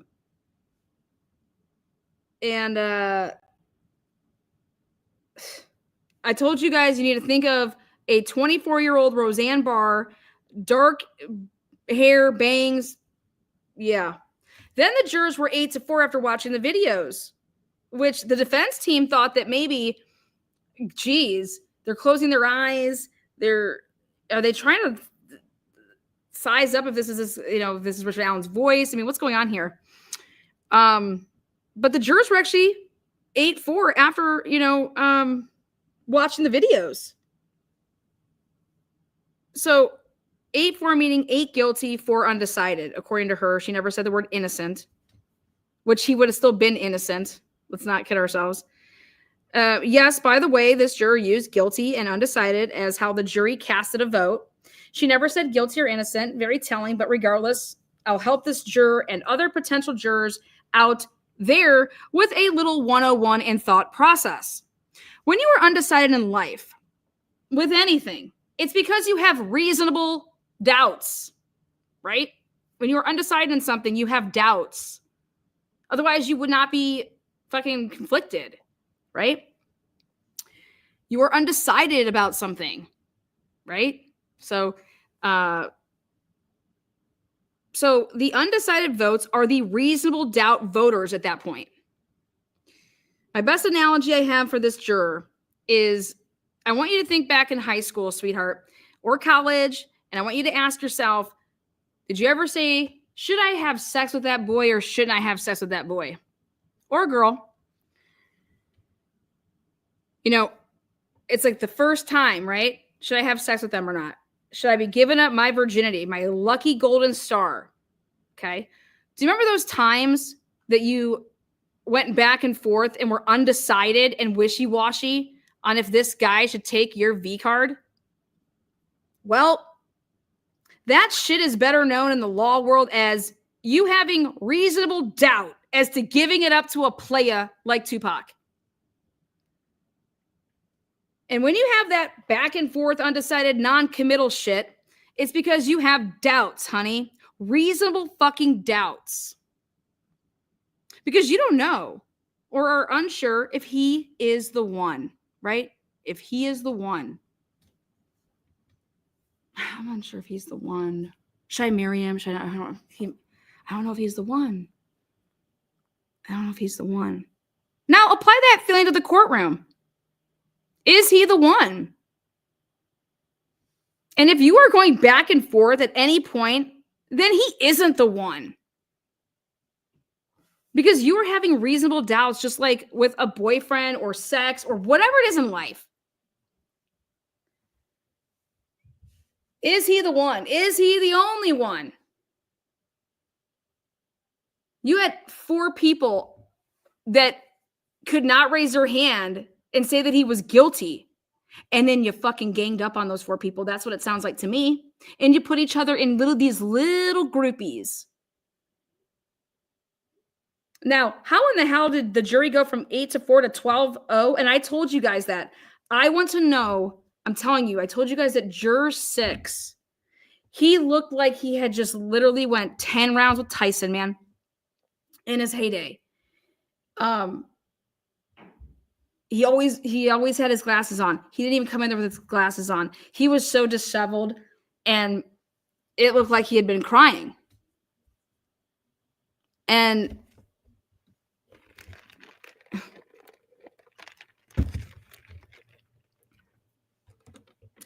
Jen said it best. She said, the jury had nobody else. That's exactly what they said to themselves. The jury had nobody else. We couldn't show them anything. So they didn't have anybody else. And that's exactly what they were saying to themselves. Judge Gall's a disgusting fucking whore, in my opinion. A whore, not a boss. No, I'm just kidding. I don't even know Judge Gall. When I say that, she's just not fair. Just play fair. She's that kid that had to cut the ham sandwich and got to pick what side she wanted to eat from, No, that person cuts it and that person gets to pick what side they want. That's how you keep it fair.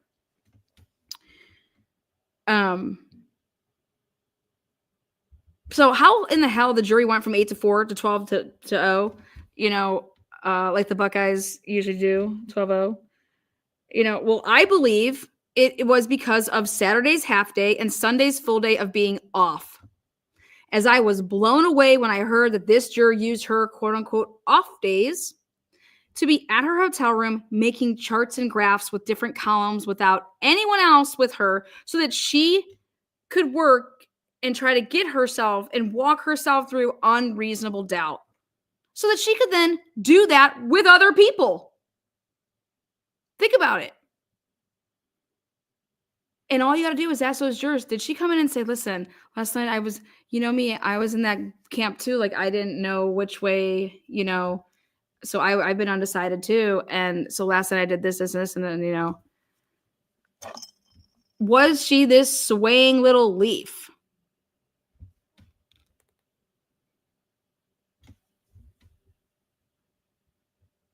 Again, Murder Sheet, thank you so much for not editing out some very helpful parts to flat out show the world that the defense was prejudiced, because she says she was anticipating hearing about Odinism. You want to know why? Because it was in the 50 questions. Right there, she said that. And it's like, that it didn't happen. And it's like, well, what were you thinking that, why did it have an effect on how you...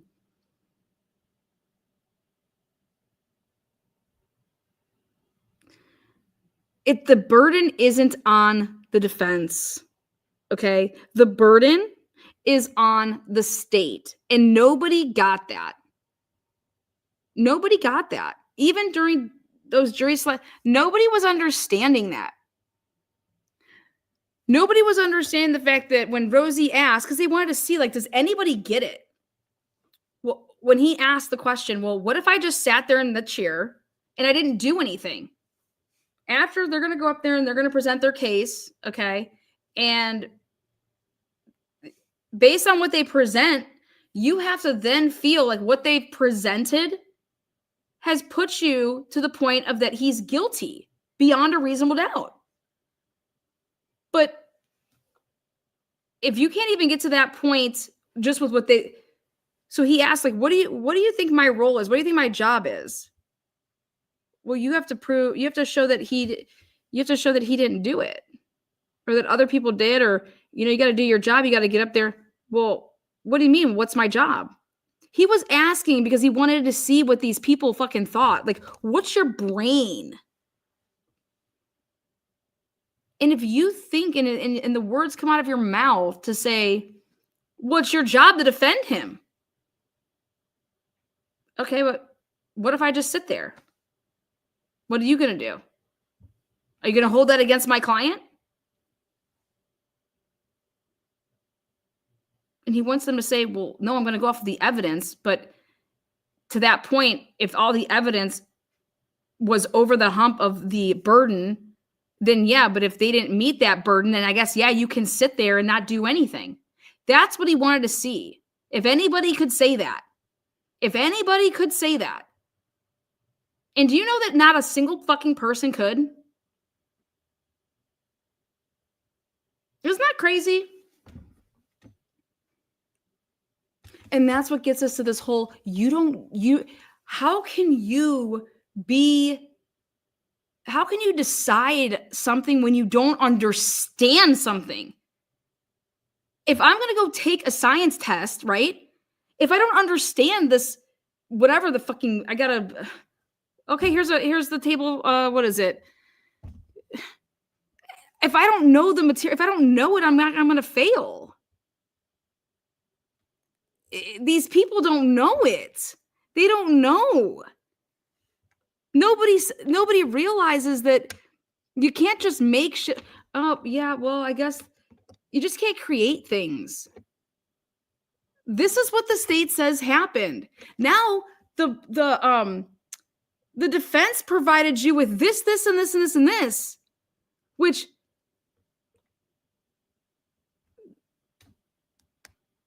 the state can't account for the plug-in coming in at that time and then going out at that time. It can't also account for all the phone calls that all of a sudden just came on. There's other reasons that could have happened. That is reasonable doubt that what they're saying is the narrative. And so Lawyers, please. Defense lawyers, please.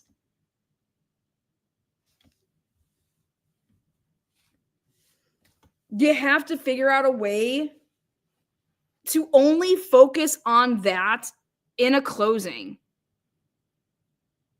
Because to hear this broad say something like that Nick sealed the deal in the closing, honey, is a closing argument. It is not facts. It is not evidence. And to listen to this girl say that she used it as it decided something for her. It decided something for her. That's not evidence.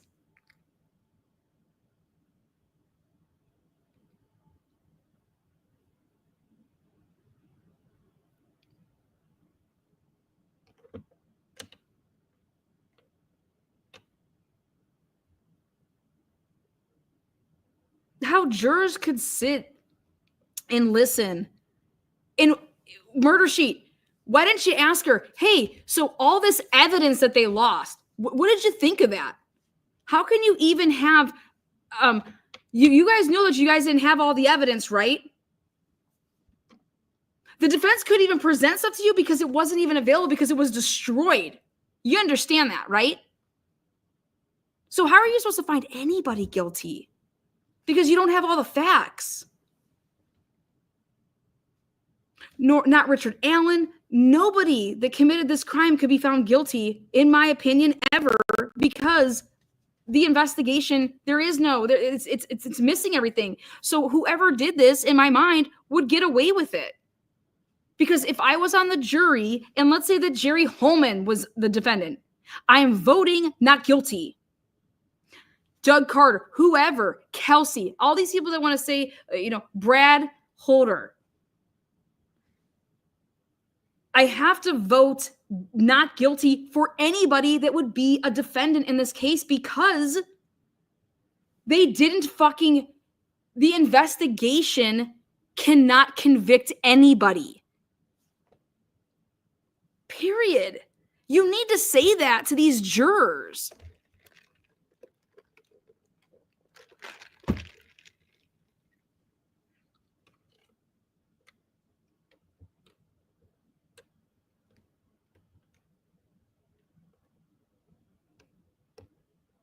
Move the time that Betsy Blair saw anybody. It was not on loop 3. It was on loop 1. And she ran into and then you need to show the picture of what Bree looked like back then because she looked like Abby. Okay? And you need to get those pictures in side by side. Well, could you have been mistaken? I mean, you saw two people, right? I mean, how do you know if they were Libby and Abby? Have you ever met them before? She saw a poofy guy, right? I think that they're going to rock and roll in trial 2. You can't win when the other team only gets 1 out per inning and this team gets 3 outs per inning.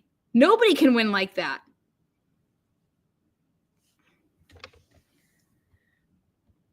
But so for all the other jurors out there, they're like, well, God, I'm not coming out and talking now. Like, I don't want to be ripped to shreds or whatever. No.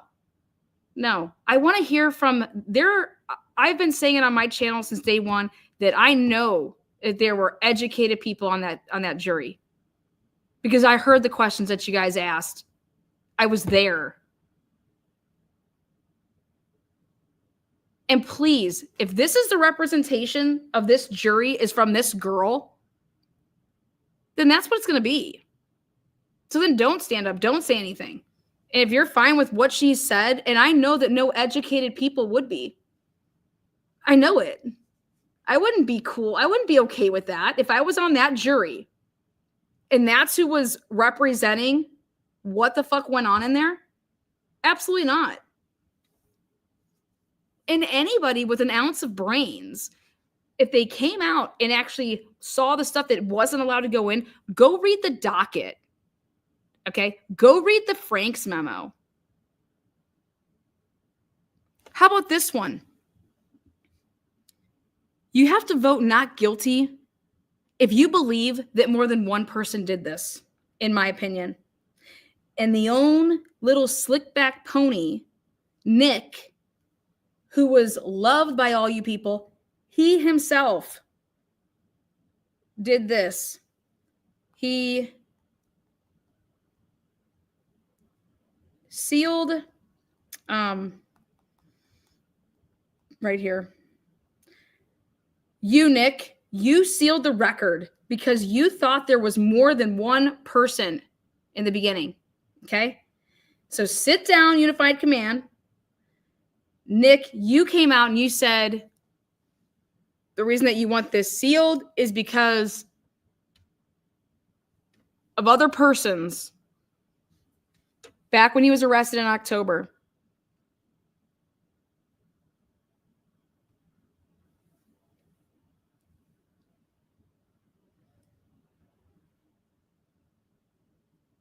For these people to say that it was only ever one person, you have 5 to 6 mixture DNAs.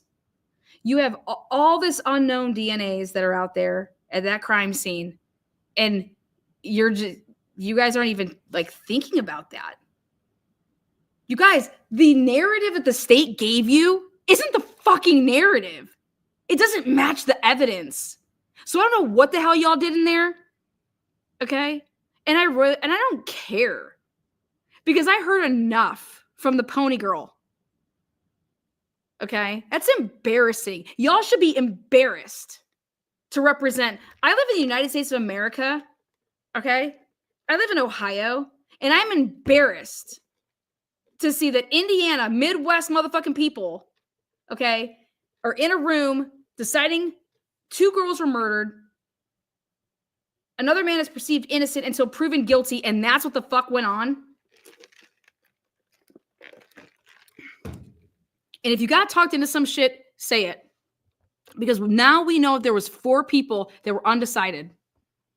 4 people that were undecided. And so how does somebody talk you in to saying guilty? I want to know that. I want to know from the people that were undecided, because what was it off of? And if it was the van, if the van did it, then you should be the fuck out here right now seeing that. Let's see. I got the van. Here, Hector, last thing you can do for me is show this van. Okay, Lana, I'll show the van.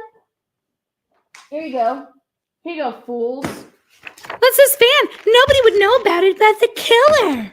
Brad Weber lied his dick off, first of all. Brad Weber is a hot mess express, flannel wearing fuck. All right. I'm sorry. I am pissed. Because I'm so proud. Like, our justice system, like, Daniel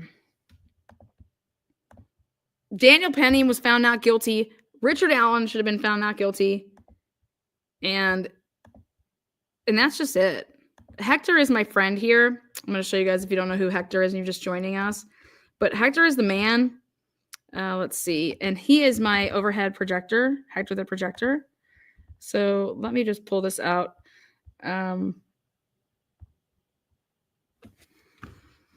Let's see. I want to thank some friends out there. DB, Ange. But here also, thank you guys so much.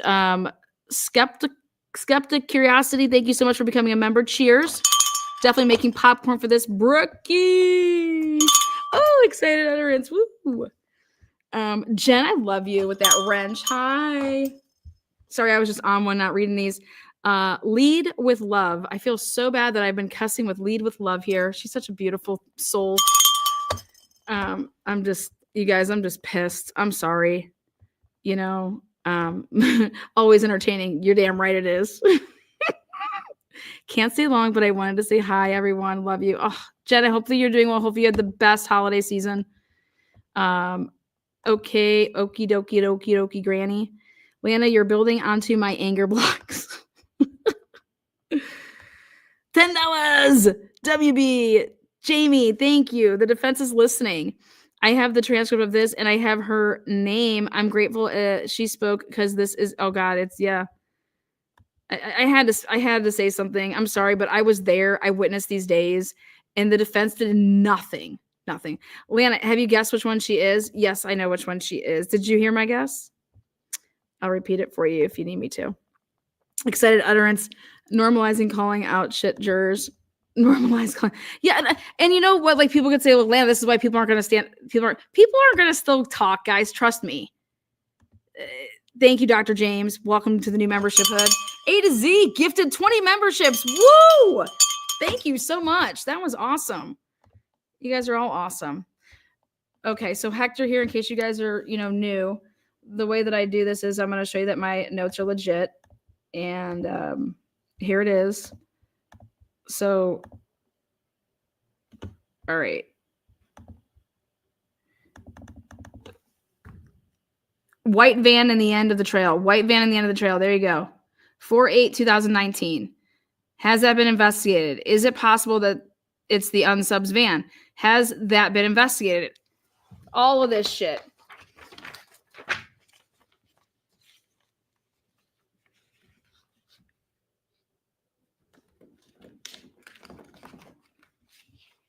This is from Delphi murder subreddit. Let's see. Where else is my little van at? Let's see. Okay. 5/1/2019. The word vehicle. So right here they say van. Let's see.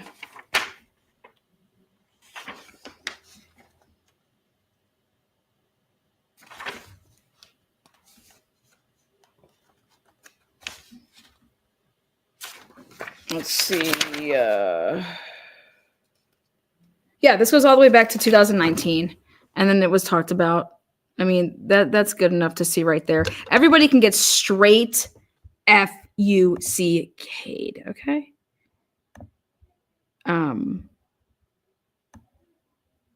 What's up, Boston? All right, now. Please repeat your guess and give me a directional as to 1/12. Oh, love you and cuss all you want. She was the juror. The juror, I believe, is Brunette Bangs. Just a little bit bigger, not like, and she was, I believe, number 19 overall. She was picked in the first round when they took they took 6 out of, they took 4 female and 2 males in round 1. She's the one that had to go all the way to the end with Frosty. She gave herself away when she told me that she was in Rosie's group. I knew that I had her narrowed down to, honestly, like, it was between 2 people. I'll tell you that she was in the first row and she was over to the left. How about that? So when you're looking at, I can make this bigger too. When you're looking at, so shout out to DB, all eyes on Delphi, and woman, all you guys that there's a lot of people that I think have pulled together to put things together to show a very, very accurate timeline, and that wasn't what was showed in trial by the state. So I'm trying to see if Lead with Love heard all of that. Anything else I didn't say?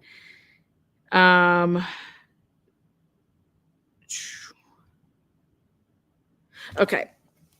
So then here's my, you guys can see this is the same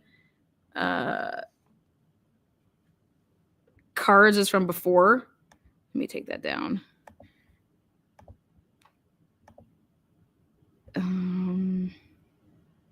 There were two young women in the front row of the jury from all reports, so she had to be one. She is. There's the blonde girl and there's a brunette. The blonde girl didn't want to be on the jury though, and the brunette did.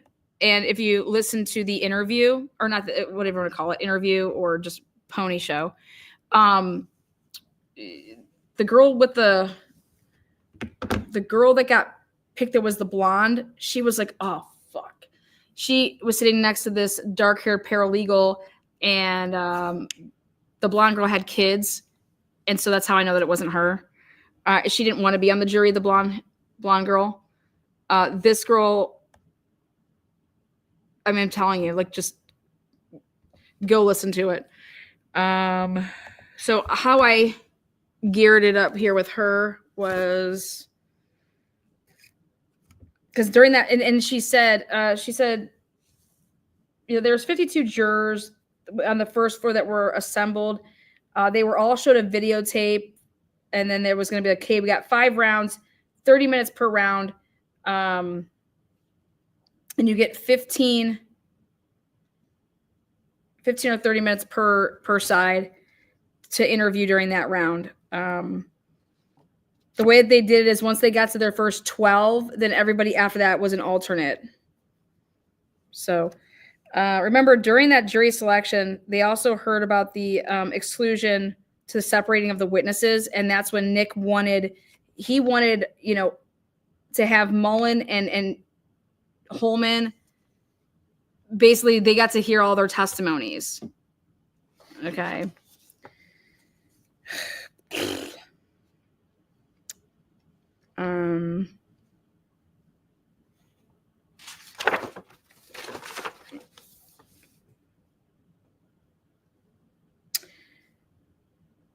This girl said that she needed to see hard evidence.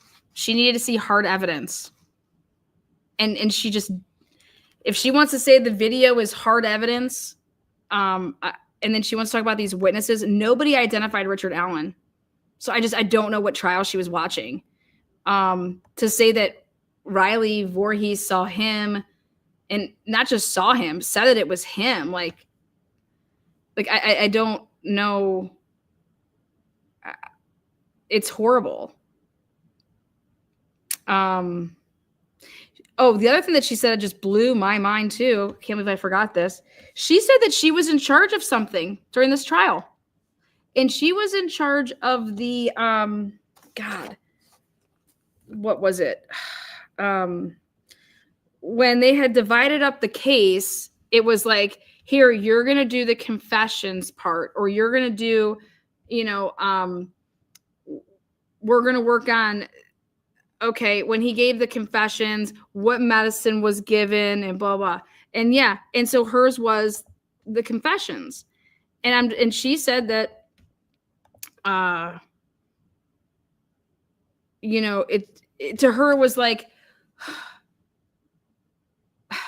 who would say that they did it you know, all those times?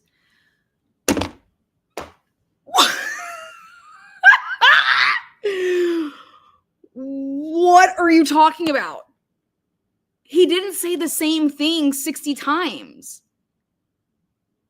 Like, and then she was like, yeah, but you know, then it was like, but he didn't say anything before he had went in there. And like, so that's why we were like trying to like really like, okay, when was he given like these medicines? And I'm like, he said he molested his daughter and his granddaughter. He doesn't even have a granddaughter.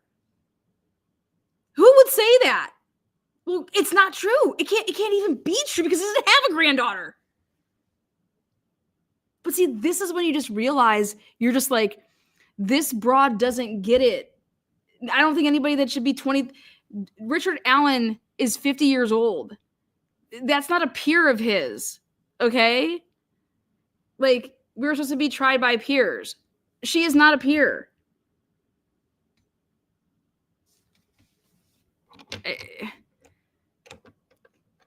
So note to self, when somebody you think needs all this proof, no, they just need a lot of help. We cannot have those type of people on juries. yeah, like I try to give this analogy, like, guys, doctors go to school for 8 years to perform surgeries on us because it's life or death. Like, I need this, whatever, heart transplant. I need a transplant, right? If I don't get it, I'm going to die. I have to go to somebody that's going to do what? Not kill me, right? Okay, I'm facing a murder charge. My life is in the hand of 12 people, and somebody like this, that's like you going to a car mechanic for surgery, for your heart transplant. You don't have a fucking prayer. You're going to die. Like, what? And you guys, it's not about, oh, I need a doctor or I need a garbage man you guys, whoever it is, whatever profession it is, they have to know about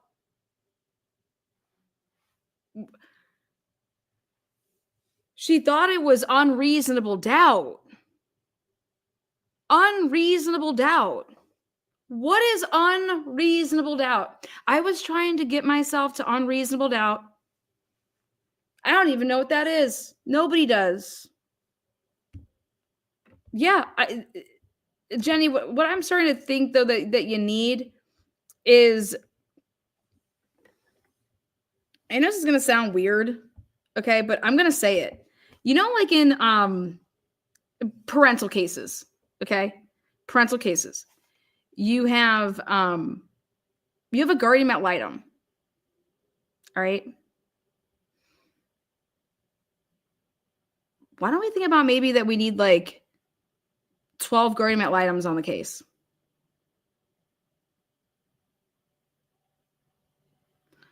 But a guardian ad litem is there for your kid, okay? And they're like the kid's lawyer in a sense, but they're not like their lawyer, but they're there to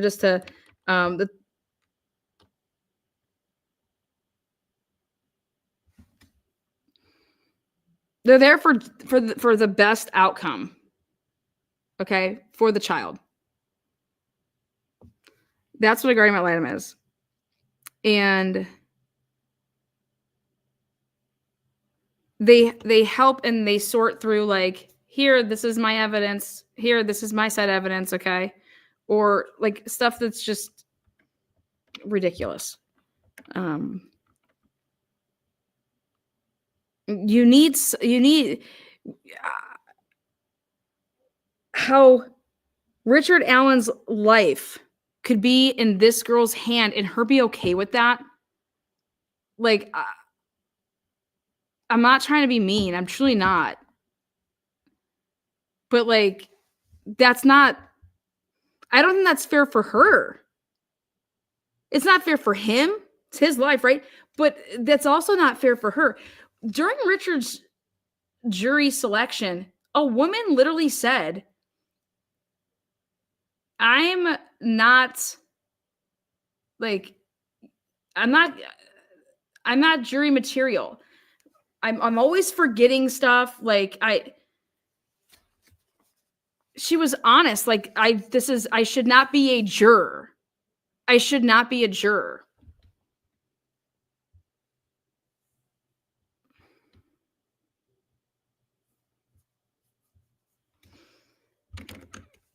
Oh, she will regret her interview big time. She should.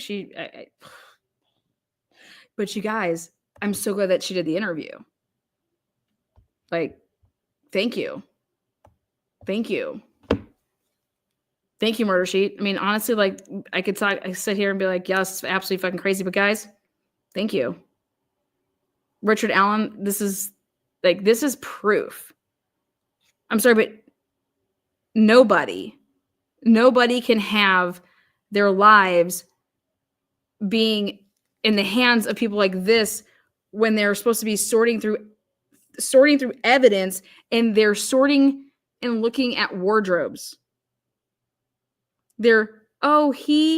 He just came across as just, I was just offended when he wanted to dumb it down. Girl, we needed to dumb down. I would need to dumb down. I'm not a lawyer. You're not a lawyer.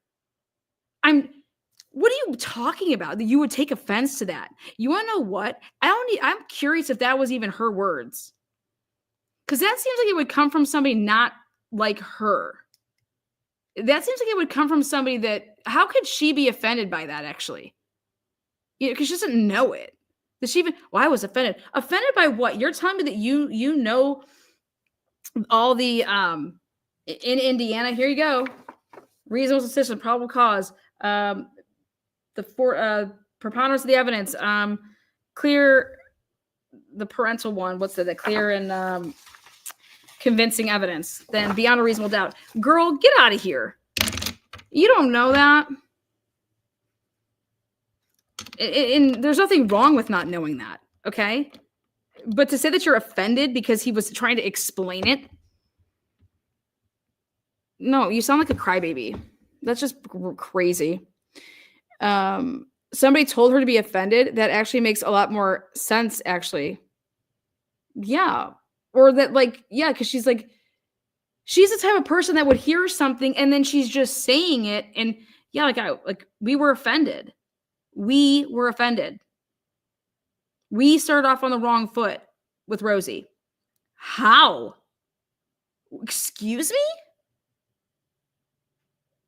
What foot did you start? I mean, should we start on the left or the right? I mean, that's crazy. That's just somebody that's answering questions the way that she is can't be offended because she doesn't even understand to be offended. Yeah, exactly. The other thing I think that they need to listen into is I marked down some timestamps. I mean, I don't know who could use it. But when I marked down these timestamps of these interviews, I said, I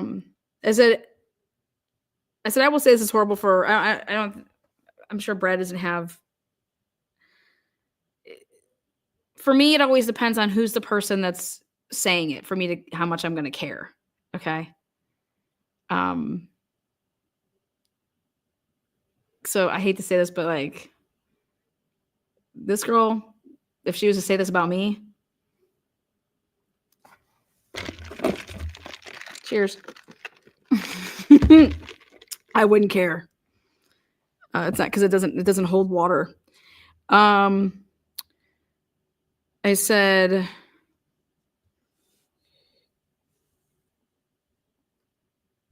let's see. I 100% believe that Nick was flirting with the jurors. I was there for, like, that's just his, whether he's being charismatic, that's just him. And so just know that he's always going to do that. I said this interview is quality of Jerry Springer type shit. I said that. I cannot believe that she packed a Polaroid camera, but that should tell you her mindset. She was going there for what? Who would pack a Polaroid camera? Where do you even buy those anymore? On Amazon? I said, if you think about it, that's a sneaky ass move. Think about that. That is sneaky as fuck. That you tried to pack a Polaroid camera. To do what? Selfies. Selfies with who? Then when she says that we got to go into the room then, like the courtroom, and I sat where the prosecutor sat and I was standing there. What? You guys, you can't make this shit up, man. I said, I'm telling you though, sequestering this jury for them to bond with law enforcement the way that they did was such an advantage for the state.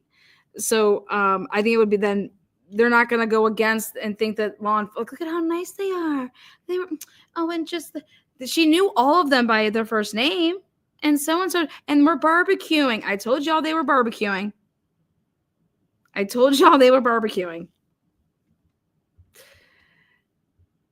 don't say shit unless I know I could back it up. And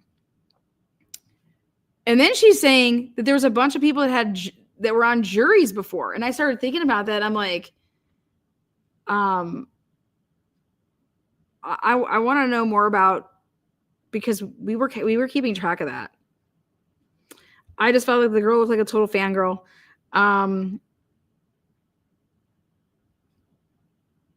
she was describing, she said Stacey Diener did such a great, like, her role. She did such a great job in her role. I'm like, what the fuck was her role? What's her role? What was Stacey Diener's role? I was like, that doesn't even make any sense. Why would she be thinking about that? Stacey Diener did such a great job in her role. She was just dressed so well.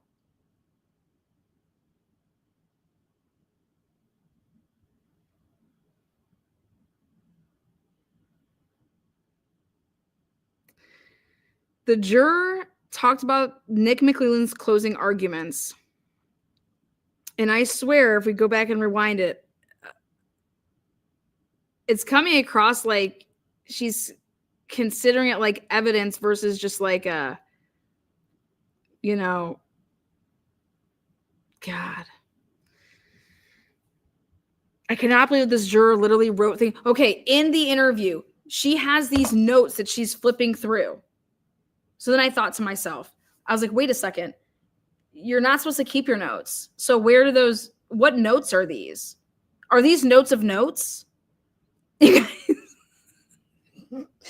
guys can't take your notes when you leave at the end of the night. Okay. You cannot take them with you. Like, they stay there. Okay. So they stay there, and then you get them back in the morning and you get your notes and you have everything there. Right. So, she said that people would be sent out to get their food, whatever like that. Did she just pack a bunch of fucking, like, you know, Lana binders? What'd she pack? Did she pack a bunch of binders?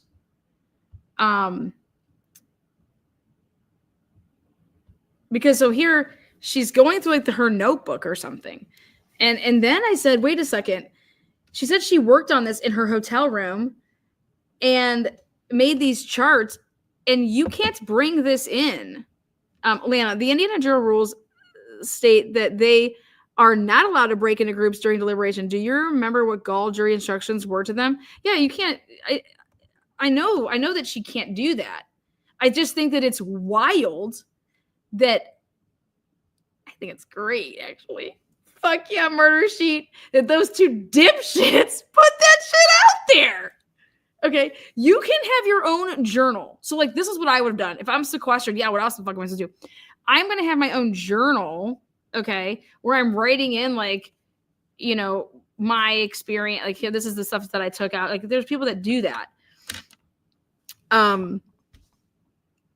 Murder Sheet put this stuff out there. Homie's a lawyer and didn't think to himself to say, you know, we probably shouldn't put any of this out here.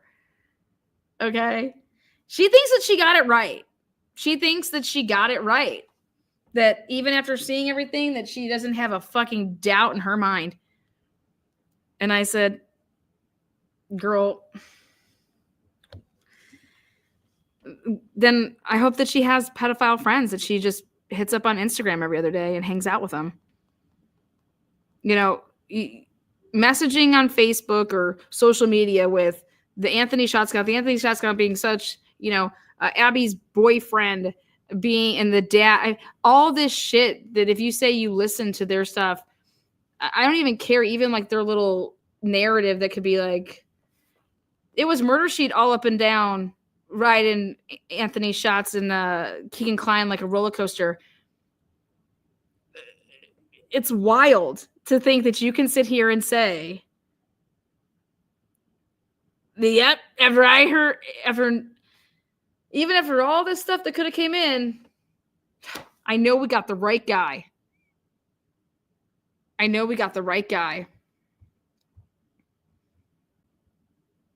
Wonder if they told her about Anthony Schatz. Well, she listened, Sleuthy. She said from top to bottom, every single podcast that Murder Sheet's ever done on this case. Do you know how many hours that is?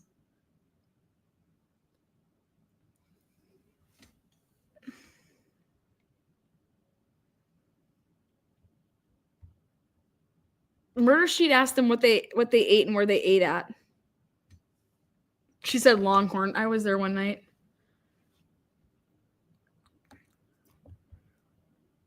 Because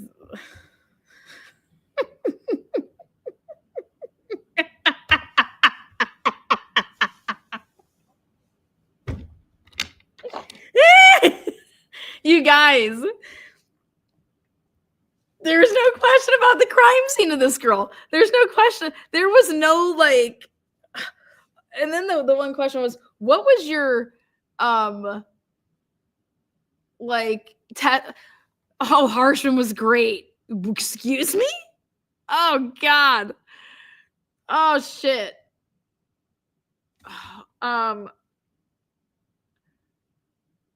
The guy that listened to the jail calls, is that correct?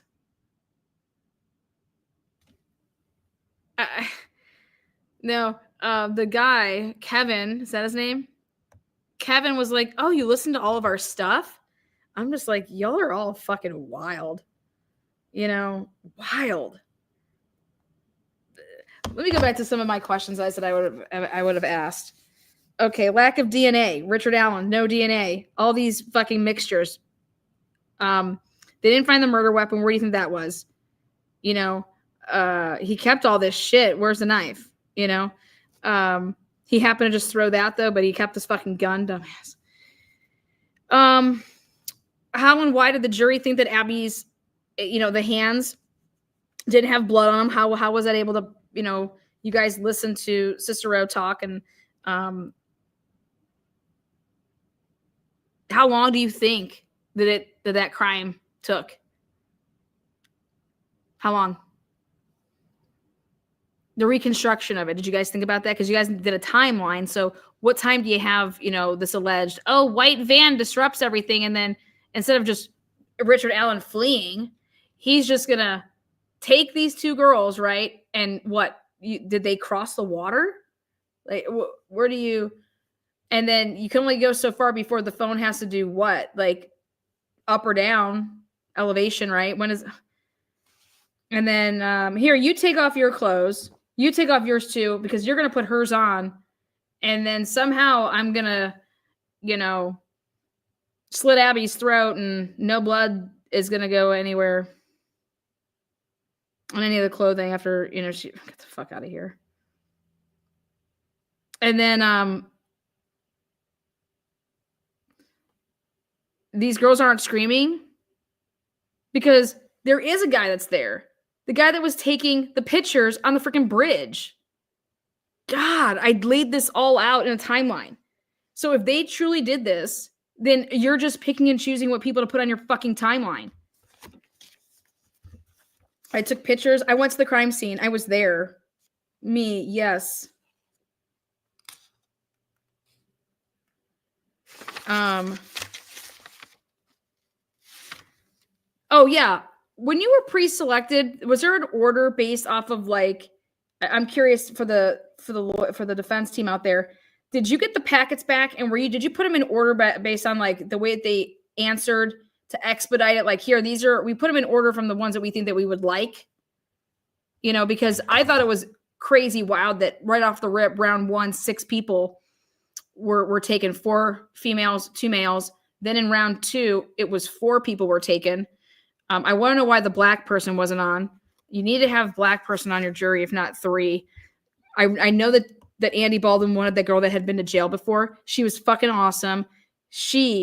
And Nick would never let that, but I was curious.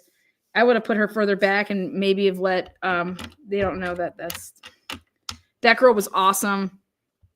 That girl would have never let this shit happen. Oh, Gray must be heartbroken. Why? What happened to him? I don't follow him at all. I'm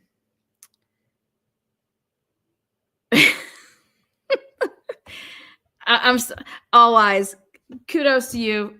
Same thing. Like I said, true crime design. You know, I have so much respect for like what we do. I'm never always going to agree with somebody. Like, you may think like, oh, well, I think this of a case, but you can never knock somebody's like work, like their ethic. Like, hey, you know, they do this, their opinion though of something. Yeah. Like, you know how many times I disagree with, people I love, like fuck. But it's about respecting the work, your work, and there's so many people that are talented and that I've come across in the Delphi community. People that lawyers need, I'm telling you. And the lawyers will tell you that. That's why I love Andy to death, because I knew the first time I said, hi, and bought that man a drink at when I was in Fort Wayne, and then come to find out he's an Akron Zip grad, and I'm like, fuck, I knew I liked you for a reason, But lawyers are lawyers. They know the law. They do all that shit. They have a timeline guru / somebody that can connect these dots and find that's invaluable. Especially if they're there working from the beginning of the case and you use them through trial and stuff, especially somebody who has a photographic memory or who goes to the material. You know how badass that is on cross-examination when you're able to sit there with a lawyer and take amazing notes to say, well, nope, that's not what they said in this deposition, or that's not what they said here, or wait a second, this, when you have all that shit and you're able then on cross-examination know where it's at and fuck them up. That's invaluable. And I'm telling you, just because you're a lawyer, lawyers can't do that. There's a difference between a true litigator. Trust me, I've been through a shit ton of them. Bad lawyers, that is. But knowing, great, you can write a motion, but you can't litigate for shit, or you pass the bar, or you've been a lawyer, you're just a fucking cocksucker though, because your passion, it's just your work, it's just shit, So I just saw nothing but, I saw passion, I saw work ethic, and I saw that defense team getting screwed every single time. Every single time. And you know what?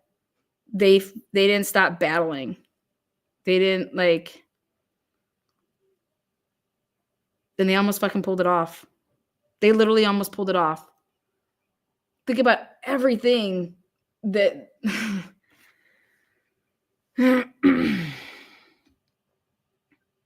those 8 people were able to persuade 4 people.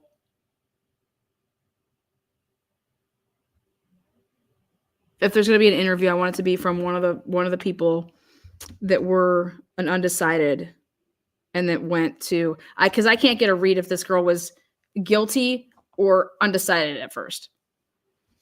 I can't get a read. When I hear little clips, I'm like, she was one of the undecideds. And then I hear something else and I'm like, fuck, this girl was, whoever she was besties with was, yep, I'm with them. I don't know.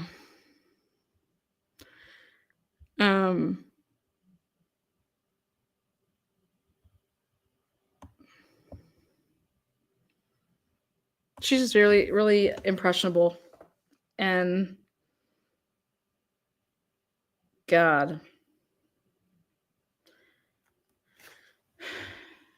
Oh, she was a guilty, you think? Did she say it? Because I didn't hear that she said that she was a guilty. Was she was a guilty right off the rip?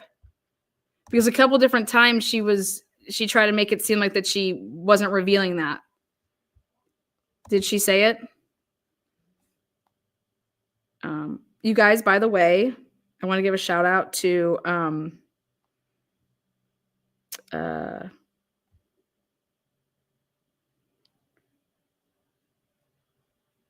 for fuck's sake.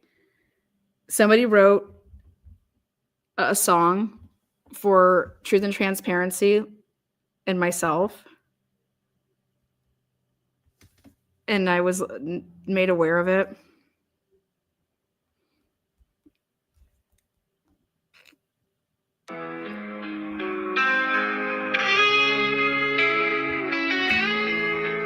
Swear to God. 2 years pass their verdict under smoke-filled sky. Show me proof my lawyer's cold, but it's all charades. Just whispers and shadows in their crooked crusades. You bulldozed the truth, left the questions to fade. Buried the answers in the mess you made. Truth and transparency, let us cutting the wire. I kid you not. Buried the answers in the mess you made. Truth and transparency, let us cutting the wire. Striking a match to the house of your fire. You bulldozed the truth, left the questions to fade. Buried the answers in the mess you made. Truth and transparency, let us cutting the wire. Striking a match to the house of your fire. You can't break what you can't erase. Your lies will burn in the light they face. Truth's a storm. So, anyways, I want to give a shout out to Douglas Outlaw. Go check it out. I shared it on YouTube. I played it for my son, and he said, "I don't hear your name. I just hear truth and transparency." And I said, "Excuse me?" I rewound it, played it. He said, "I didn't hear it." And he's like, "Oh, he says it so fast." He's like, "Lana's truth and transparency." And I was like, "So you hear it, right?" And he's like, is that Justin Bieber?" I was like, "Yep, it's Justin Bieber." I said, "No, it's Nickelback." Doesn't it sound just like Nickelback? I think he sounds like Nickelback. What do you guys think?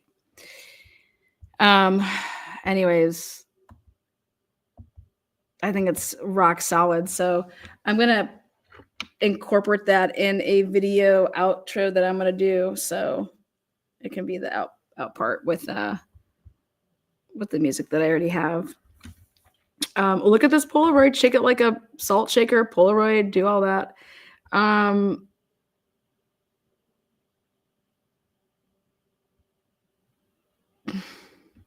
Yeah, I think it's awesome that Murder Sheets is the one that dropped the interview. Like, I'm just fucking so, I'm not gonna lie, I'm just so thrilled about that. You guys, I mean, so in the Sheldon Jeter Jr. case that I did, I was there, found the juror that was the next door neighbor of Rachel Del Tondo. She lied about it in voir dire. And so I was able to uncover that not only did she lie about that, but she was also married to a cousin, a family member of Sheldon Jeter Jr.'s, but her husband and her were married by the judge that actually was overseeing the case. So I have a picture of the judge marrying the juror. I have the juror going in and out of where she was living at the time, was her parents' house. And that's the neighbor of Rachel Del Tondo. So I had all of this stuff. And not only that, but she then admitted that she spoke with her dad and asked her dad to help her with her verdict, and that they prayed on it to God. And which you're bringing then God in as a 13th juror. But we're waiting on this evidentiary hearing so that she can be questioned on this stuff, because I mean, you were supposed to disclose stuff like, oh yeah, my neighbor is Rachel Del Tondo. I'm related to Sheldon's family through that. I blame Sheldon for my marriage going, like my husband being estranged, because he saw Rachel Del Tondo's body being, coming out of the house, and she was shot, and it was, anyways. So here we are, the situation that there's an evidentiary hearing in that case. So I want to know what can happen based on this interview to say, whoa, wait a second. This is juror misconduct. I believe what we have here is multiple jurors, if not the whole damn, if they were separating in groups, if they were working on stuff by themselves while they were sequestered in their rooms and then bringing that shit into then the deliberating room, this is all against the rules. Like all of this. Woman, my dad is Andrew Baldwin. Is he really? Are you just fucking with me?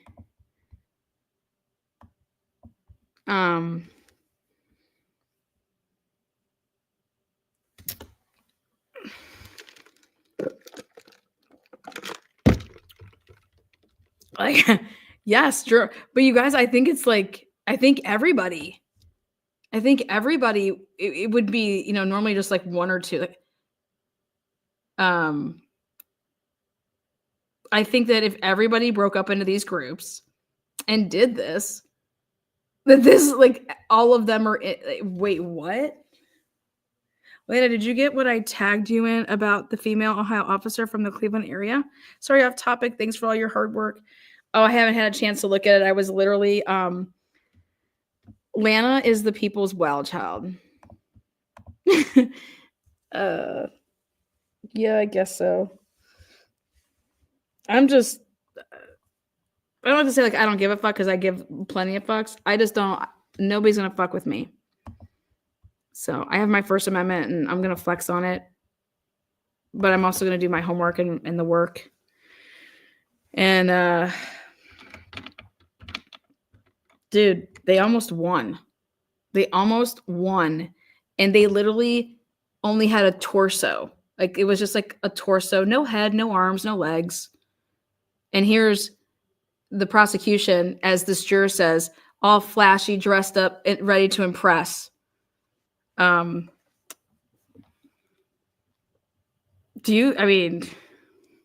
I don't know. I'm sure the defense has to know that this exists, right?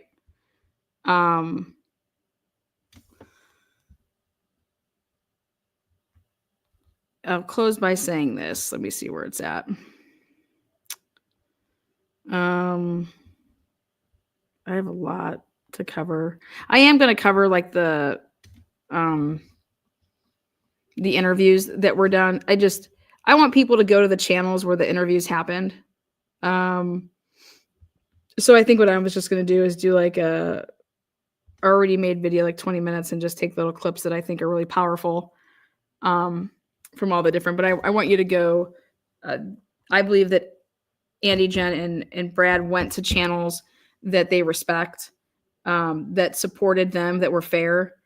You guys are welcome to come here. My type of questions would be about like I'm just so glad you guys didn't go mainstream media first. I loved it. But just hearing the repetitive questions, I love it. Like to hear the same question being asked, it's like, come on, Fox, come on. Like, are you guys even paying attention? Like, but I loved it when Brad said, did you go see the DOJ? What's her name? Were you being an independent journalist? Did you go and try to get this? And why is anybody asking these questions? Why is there a camera on my client while I'm there? And what the hell? You know, like nobody's like, this is just accepted. And it's like, no, it's not. It's not. It's not. I think that every single one of us should put in a FOIA request. All of this shit we should get. I want to hear Jerry Holman's telling, what's his name? Fortson. I want to hear him threatening him. I know that audio exists because I believe in Baldwin. He said it exists. We'll put it out there. He said, I want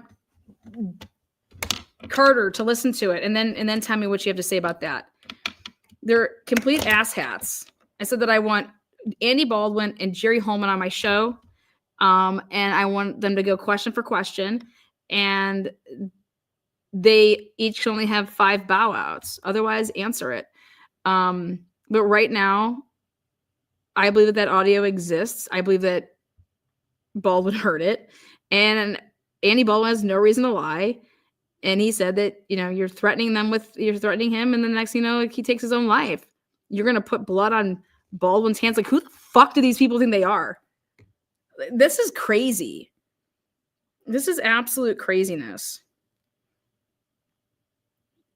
Just, ugh. Yeah.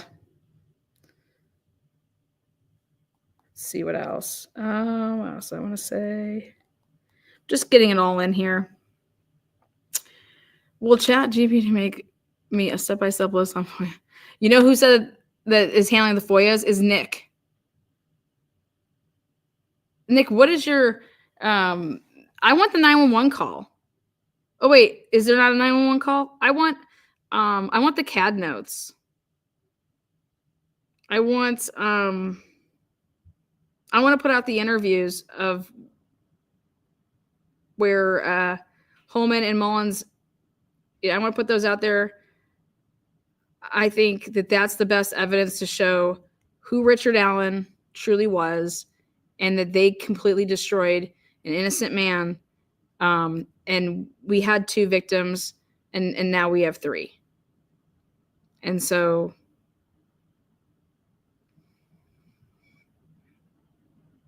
I'm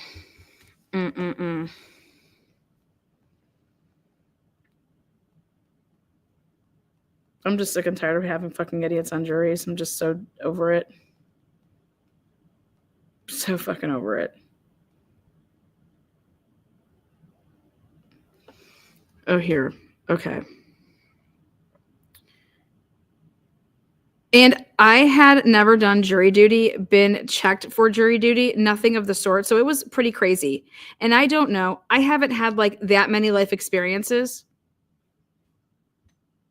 So it's probably the craziest thing I've ever done in my life at this point. What? I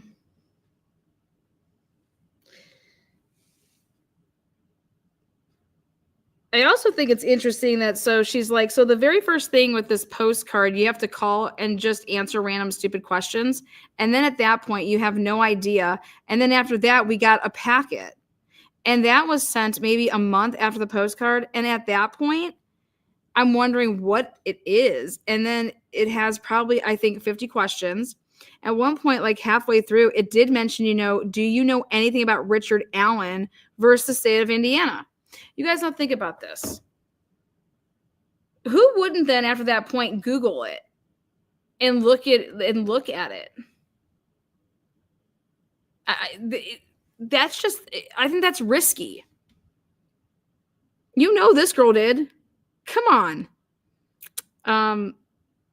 Richard Allen, the state versus Richard Allen. And at that point, I really didn't know anything. Lies. I really didn't know anything.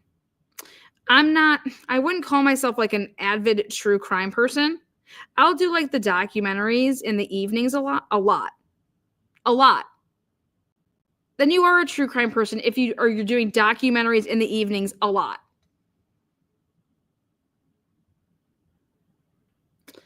But with that, I watched so many that like the name Richard Allen did not ring a bell of any sort. So you're saying that you didn't Google his name. Even if I like had seen anything in the past, and then a little bit more through the packet, it talked about during jury selection, when they mentioned all of the different names of people that were going to testify, it essentially had all of those names. They did. They read off all these names and are like, if you know any of these people, raise your hand. Have you heard of any of these people? Do you know them? And they asked if you knew anything about any of these people. And at that point, I remembered Liberty German was such a specific name that rang a little bit of a bell. And I was like, oh, yeah, I heard she's one of the, girls that were murdered. And that's all I really knew.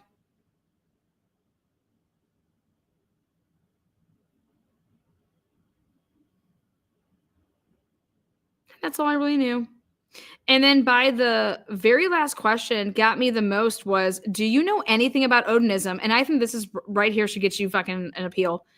And then all those different things. So, you know, like, I mean, nothing at this point. So I was wondering, like, oh, there must be something crazy with this case going on. And that's all I really knew. I expected, I expected, I guess, to find more once the trial happened. The above text is juror move. And then they cut her. She was about to talk about, and this is where I'm saying, murder sheet cut her right there, because she was saying how she was expecting to hear about Odinism. And to me, that's prejudicial. This juror was expecting it. So now this juror thinks that we didn't bring it in because why? You know, like,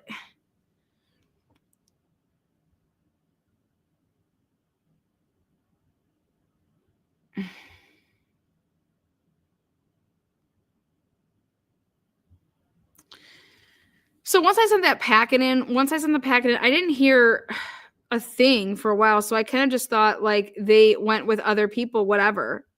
And so I'm not the best with checking my mail. So it might have been sent out earlier, but from what I saw I saw the paper to show up maybe Thursday or Friday and to come in on Monday. So I was like, oh my gosh. Oh my gosh, I got picked. Woo! And then once I saw that, I just, for some reason, knew I was going to get picked. I just had a feeling. I'm a psychic. I can't explain it. I just knew. And when I found out of the sequester, I had actually had a family member tell me, because they sent us something not to, you know, watch media or anything like that. So I wasn't watching the news or anything. I guess it came out that we're going to be sequestered. And I was like, what does that entail? So I Googled it, and it says, yeah, you pretty much zipped off when you get chosen at jury selection. So I thought going in that they're like, well, you'll be able to, they'll take you home and they'll give you a little bit to pack your things or whatever.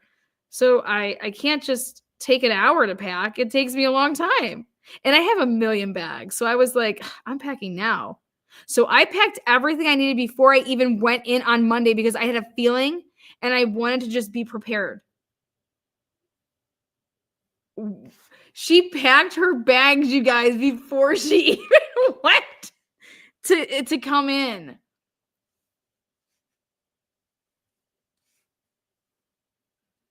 Hey, you were chosen, so we're going to drive back with you, and you have an hour to pack your bags, and we're out of here.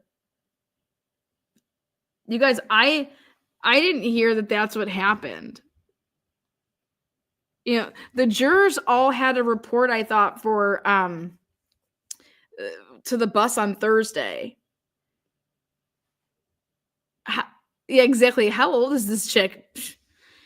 So I packed everything I needed before I even went in on Monday, because I had a feeling, and I wanted to just be prepared.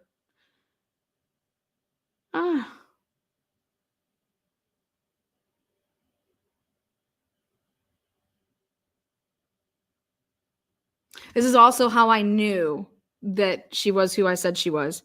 What's interesting is that there was one, this is Anya asking, one self-proclaimed psychic in the pool of prospective jurors. Shockingly, he did not get called, but it sounds like this juror made a very something prediction. We asked this juror if she had heard from other jurors about the gentleman who said he had psychic powers. And how I knew, then I used that, and I was like, yeah, because she was in round 1. Okay. And so when she was in round 1, she's done. And that psychic dude was in like round 4, was fucking hilarious. Okay. He's like, I just can't. I know I can help the prosecution right now. I would be very helpful to them. I should just probably be on there. I could probably help them through this trial. So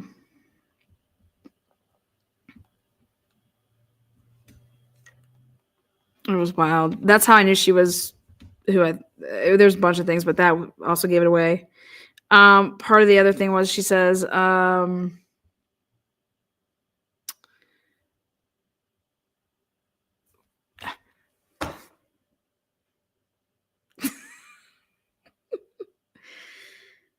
Okay. Kind of backing up, she says, they bring you and you've got to like check in, and then you sit at the first floor and all these jurors who watch the video and they just like explain jury duty. And then they give you a number. And Mac Leland did I do remember the whole Snowman question thing about, if you came home and he saw a puddle on the ground, what would you think? And well, if you came home and saw coal and a puddle on the ground, what did you think? He didn't say if you saw coal. I didn't even know that she said this, unless this is not even spelled right. If you saw, it was a carrot. It was wooden sticks, a puddle, and then wooden sticks, a puddle, and a carrot. This person, there was no coal. And then there was a carrot on the ground, that whole thing. Oh, yeah, it took me a really long time to get it, to be honest. That's what Anya said? Fucking idiot. I must be, yeah. And then the juror says, I didn't catch on. I didn't. And so she's saying, I didn't catch on. And I'm like, oh my God, this whole time I thought you needed proof. And I didn't. And I was so stressed. I think a lot of us are just like, didn't know what to expect. And yeah, I never doing it before either. And then, no, your brain like, hello, get the fuck out of here, dude. Anya just helping her out to say, yeah, it took me a really long time. Oh yeah, making her feel better. That's fine. I don't need to sugarcoat shit. The defense team thought that you needed proof. If they would have thought that you were incapable of comprehension, they would have fucking used their I'm just sick. I'm sick and tired of these people. The coal is part of it. Coal eyes. Yeah, at the end. Oh, but the name tag, Frosty.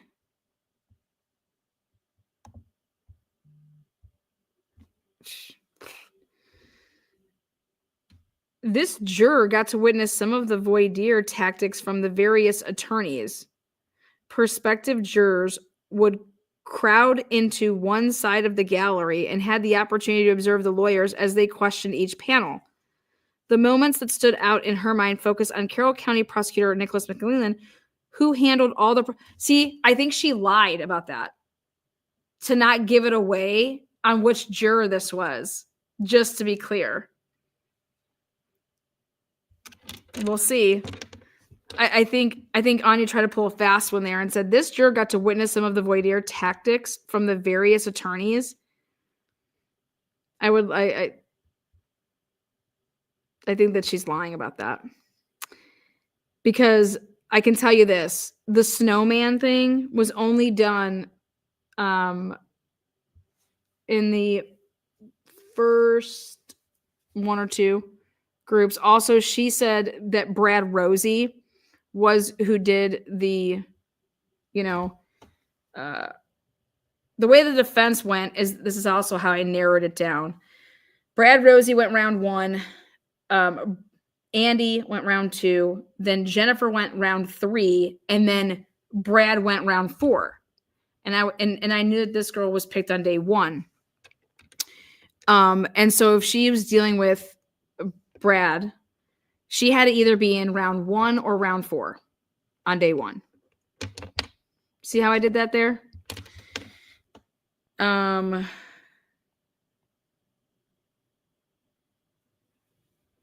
she was the only person that waited. And then he kept saying things. He's like, when did you get it? Well, when you said that, oh, so you need the proof.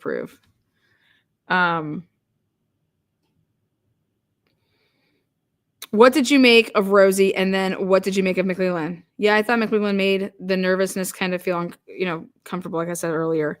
I want to say her. Rosie, on the other hand, was very opposite of that. I think kind of almost felt like he played on the nervousness. Like I felt almost like it was an interrogation. And my question to you is, have you ever been interrogated before? And what questions did Brad Rosie ask you? Because the question was to everybody, okay? And then like everybody gave an answer of that same question. All right. And it's just like, Get the fuck out of here. You're insane, man. That did not even happen. And she's giggling the whole time that she's saying all this stuff. It's just complete laughter. And then, is that even her name, Anya? I don't even know her name. Yeah, very different between the two, for sure. Yeah, it's so interesting, the different approaches. And I do wonder if there's any strategy to it. I mean, Kevin probably would know better. It's her talk, blah, blah.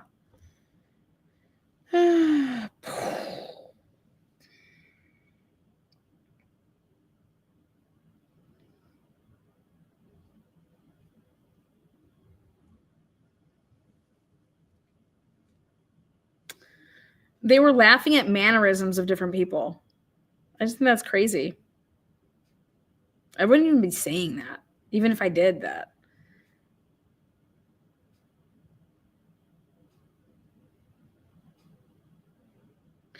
She said, Rosie would do like a leaning forward gesture all the time. Like, I'm doing it right now. But when you're staring at people all day, you take in a lot of that. Like, you know, mannerisms, but like body language and things like that. What other ones of those did you notice? I'm curious. Oh my gosh, Latrell, or did I say it wrong too? You're not the only one. I appreciate that. How does she know that Kevin can't say it? Like, you must be like listening to them nonstop. But he would do the hands on his chest and the palms opening out. I don't even know how to explain it.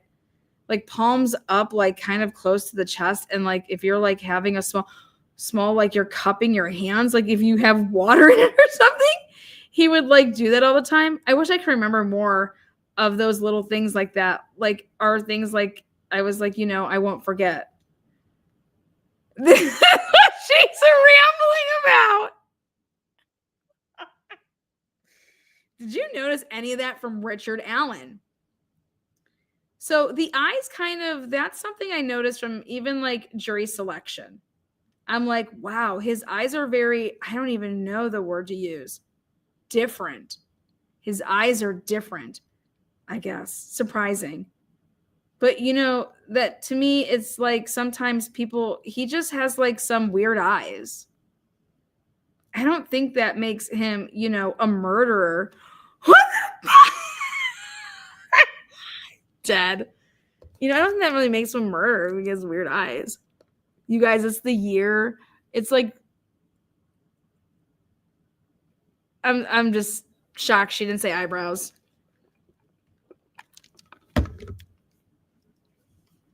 This is insane. So I would kind of like refrain from looking over there, I guess, because, and she says, okay, looking over there. She's further away from him because she's all the way to the right over there. I could just pick up on him. I would, I guess, because anytime we made eye contact, I would just look away really fast. Like, she did that from the beginning. Do you understand that that's biased right there? Like, she can't even look at him in the beginning. She said it was started in jury selection. She was, God, you fucking cunt. How are you admitting this? It started at jury selection, his eyes. Like, it just, I mean, they weren't the eyes of a murderer, but like, they were weird. Weird eyes. I'm pissed. Reading this shit just makes me, I'm just so happy though too. Way to put this out, Murder Sheet. Good work. Fucking love it. Unreal. Unreal.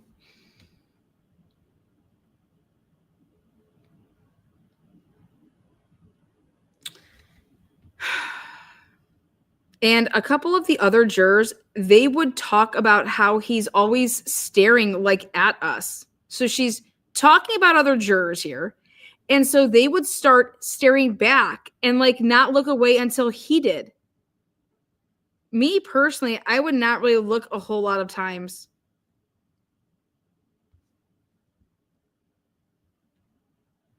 They were having staring contests with him. They are in, she's a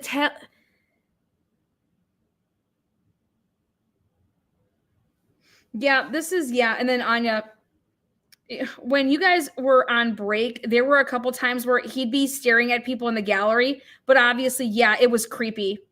Fuck you. Your man is creepy.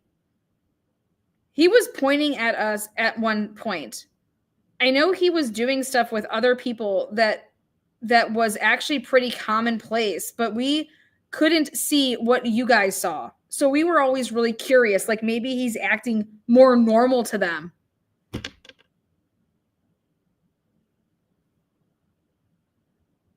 Right. And I like the staring because I thought too, like, this is the juror. Like, I stare off even, it's long days and whatnot. There would be times where, there's a couple of times we both looked at each other and he smiled.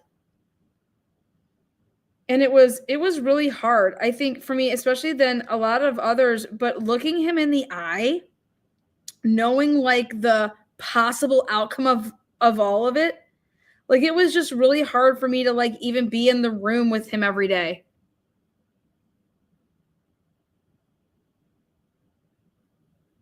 Absolutely. I want to go back to, you got selected, then what happens? Sure.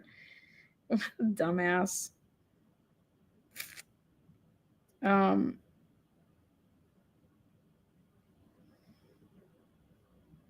They bring you like into this room and essentially like tell you like just like the basics of anything you would like, to know before we tip off. So a couple people were really upset once they were in the room. Once they were in the room, because she was in first. And they found out they're going to be a juror, and that's where we're getting sequestered. I guess they didn't realize from what the goal set and things like that. So it was like hitting them in that room, like I'm going through a bathroom remodel, and what am I going to do? And kind of like the reality of we're leaving our homes for a while. She's over here just so happy, like get me on that bus. I got my bags packed, baby. We're going to Vegas. Woo! Fucking A, man. She said it right here. And kind of like the reality of we're like leaving our homes for a while. We got sworn in Thursday morning. We came back with our bags. We had to walk through the courthouse, and then they went through all of our stuff. Make sure, don't have anything we're not supposed to. It was funny. I brought a Polaroid camera because I didn't see anything like that. So we couldn't have one. It didn't like, get on the internet or anything. So I figured it was okay. And Jason said, the bailiff said, well, that's the first time I've ever brought one of those before. I'm glad I could be the first. Do you hear? I'm glad I could be the first. That is what you say. Like, that is sexual. This is so crazy. Well, I'm glad that I could be the first. Jason, the bailiff. I'm just glad I could be the first. But yeah, they definitely confiscated that. And they gave it back to me the day we left. So like anyways, yeah, like they go through all of our stuff. Why? What were you going to take pictures of? Do you understand what she thought this was?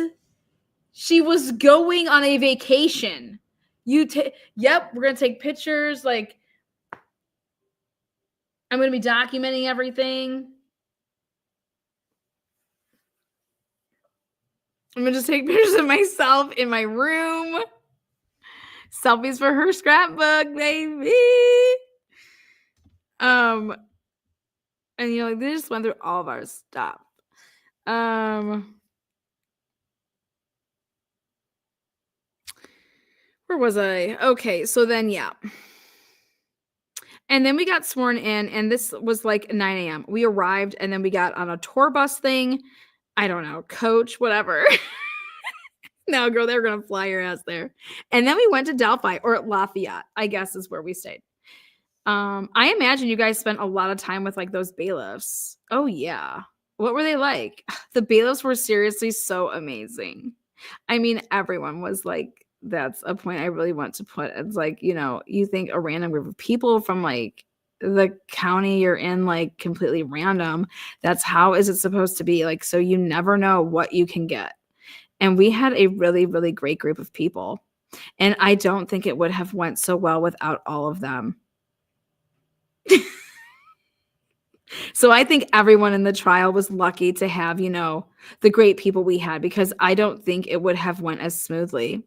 But Jason, and then there's Jamal, and then we had Leslie, who was our third bailiff. So I think they have to like have a female just for like all of like those girl stuff. I'm not really sure. And then like Leslie, her kind of thing, like she did like was she made sure we were all set every day. Like she brought us our lunch to the courthouse, and then we would bring us our dinner. And she did pretty much everything behind the scenes. She's amazing, Leslie. Ooh. Leslie, was it Leslie Lehman? Leslie. We listen to this. And she did pretty much, and then yeah, Jeremy and Jason, they drove the vans in the morning. We split up into vans, and then they would drive us in the morning and home, and that's pretty much it. They would just keep us alive. Keep us alive. Why did you think that you would die? Who told you that you were like gonna die over here? Oh shit! Yeah, poor Abby, Libby, and Rick. Exactly. Unbelievable. And that's pretty like they would just keep us alive. And then something I thought was really interesting was Leslie had a system of we would order groceries so we could make whatever we want, but we would always have dinner or whatnot. We would write these request forms so we could just fill out anything under the sun that we wanted. We would just write it down and then just submit the paper forms, and then it would just show up later that day. Leslie would go shopping pretty much every single day for whatever we needed. And then we would do the same thing for dinners. We would just, she would plan ahead where we're eating. And then we had these binders that had all of the different menus to the restaurants because, of course, we didn't have the internet. And she printed off all of those. So we could pick what we wanted, and we would write it down, and then it would just be there.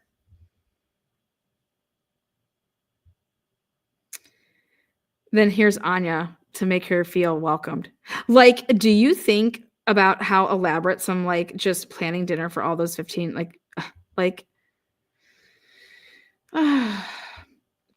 the way it was planned at first was every other night we would go out to dinner and then eat in every other, and that quickly we changed because of how exhausted we were every single day. And going out with all the people that we had, we just at least were fine. Oh my God, 5 cops with us. If we went anywhere, there was just 5 cops with us. And then at the hotel, there was probably 10 to 20 at all times. Okay, who was fucking the popo? You know people be fucking up in there. It was a lot to go places and go in public. So we just decided we just wanted to eat at the hotel every night because that was just too much. And the places we would go for dinner, let me think. We did Longhorn. Let me think. There's a place around there called Hayes River or something like that. It's like a public house. You guys weren't allowed to drink though, right? I remember more of like the lunches for some reason. The lunches were just like McAllister's, and there was like the Stonehouse restaurant, Panera, all that stuff. So pretty just generic at Cheddar's. They had 10 to 20 cabs in the hotel.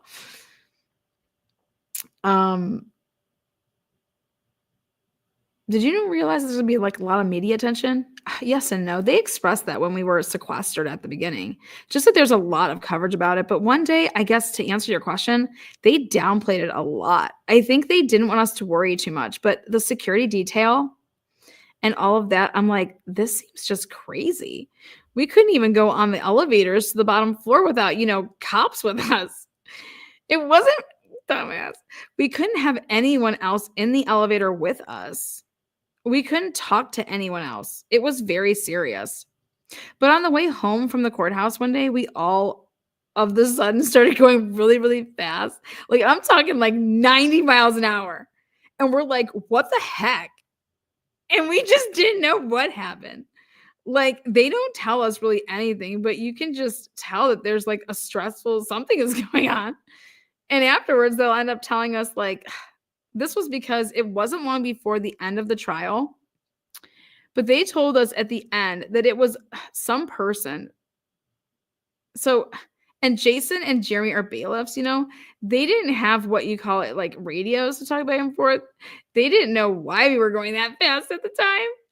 They just go however fast the cop in front of them goes, and they were speeding. So they were following them. This is an interview. This is an interview. So they said that they were,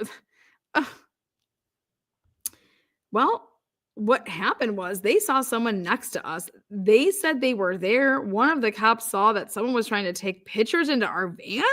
So they pulled that person over and took her phone and took it to Judge Gall.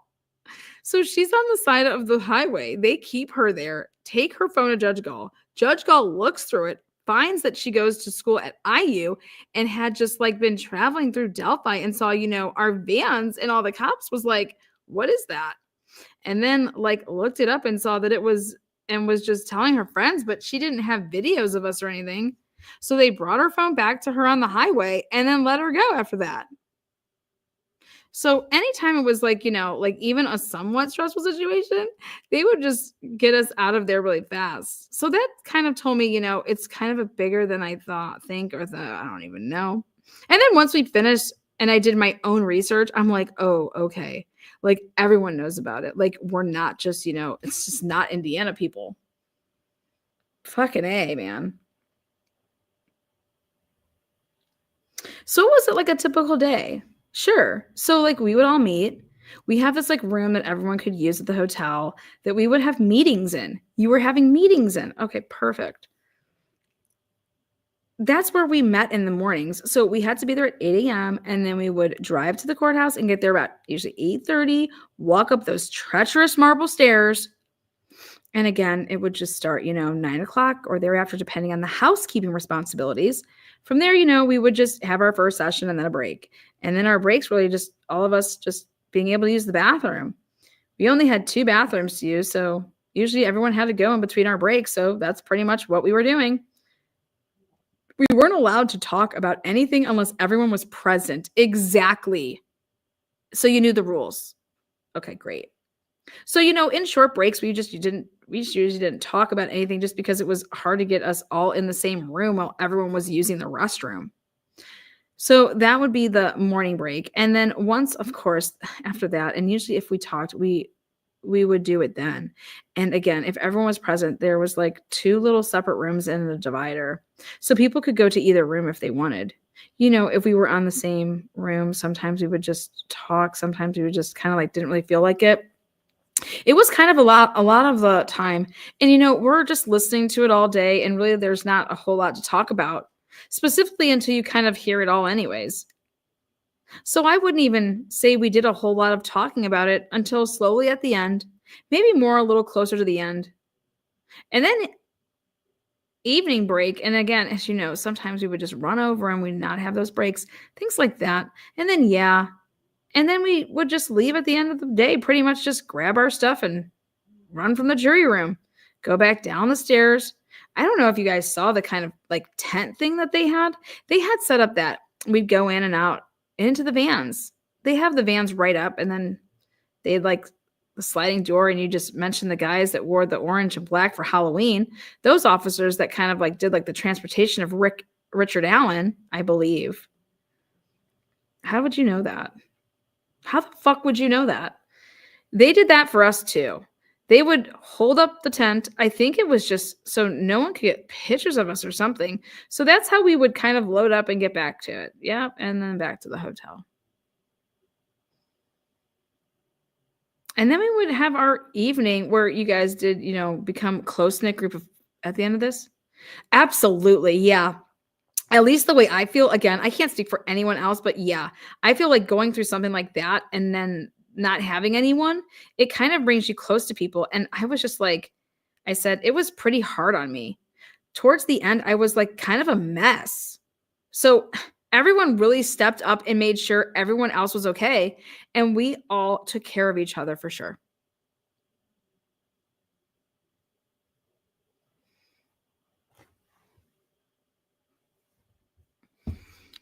And like I said, they're all so random, but not one person was like, I cannot deal with this person or like, I don't like this person, which I think would generally be pretty difficult. Not that I'm like, I don't like anyone, but I think it would be pretty difficult just find a bunch of random people and not even one be a dud. But yeah, everyone was really great. And a lot of them have done jury duty before. So they weren't completely going in blind. But even an experience like this, no one's done anything like that. Yeah. I know you guys got to do like activities and sort of like see your family, but can you talk about that? Yeah. Oh, yeah. That was really cool. I mean, and you know how on Saturdays we would have half day of court, and then the other half of the day we would do an activity. So it was either bowling or a movie theater. So we did bowling like twice, maybe 3 times. We did bowling, yeah, the final weekend too. So we did bowling 3 times, and then we went to the movie theater once and saw Beetlejuice. And that was really good just to like get out. We were all talking like the bowling things funny because we felt like it's like all we did outside of the court. So we're all going to do a bowling week.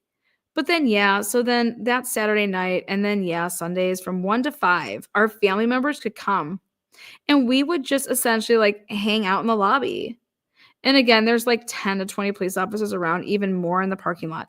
You guys understand that these family members that they were able to hang with from 1 to 5 came, and then they're all in this lobby. So think about you being in like prison. Okay, so this is like your day to like see people. This is the interview. I'm just reading from this girl. This is what she's saying. But yeah, so then Saturdays, okay, blah, blah, blah. Again, there's like 10 to 20 police officers around, even more in the parking lot, just in their cars, keeping us safe, but also making sure like everything goes the way it's supposed to as well. No, they were making sure that you guys were following the rules, or supposed to be. We would do like a cookout. Cha-ching. We would do like a cookout. Our hotel has like grills outside. Cha-ching, Lana. Suck it all the way to Sunday.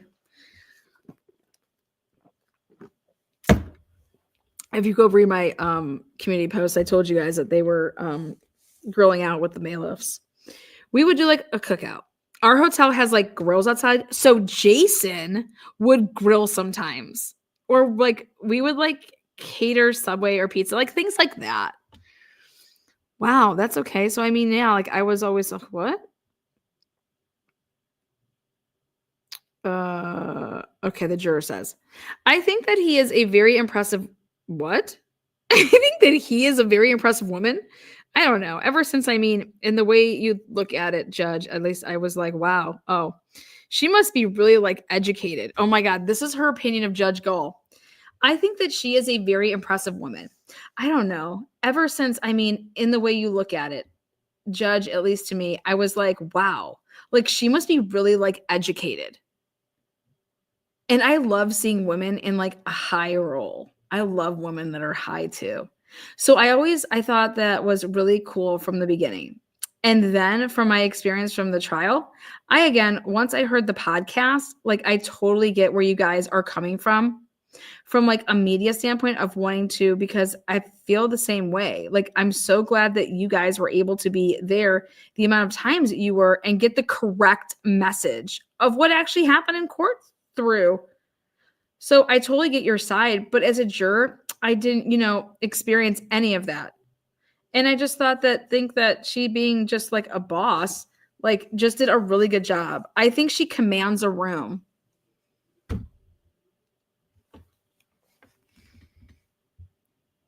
Jesus. Okay.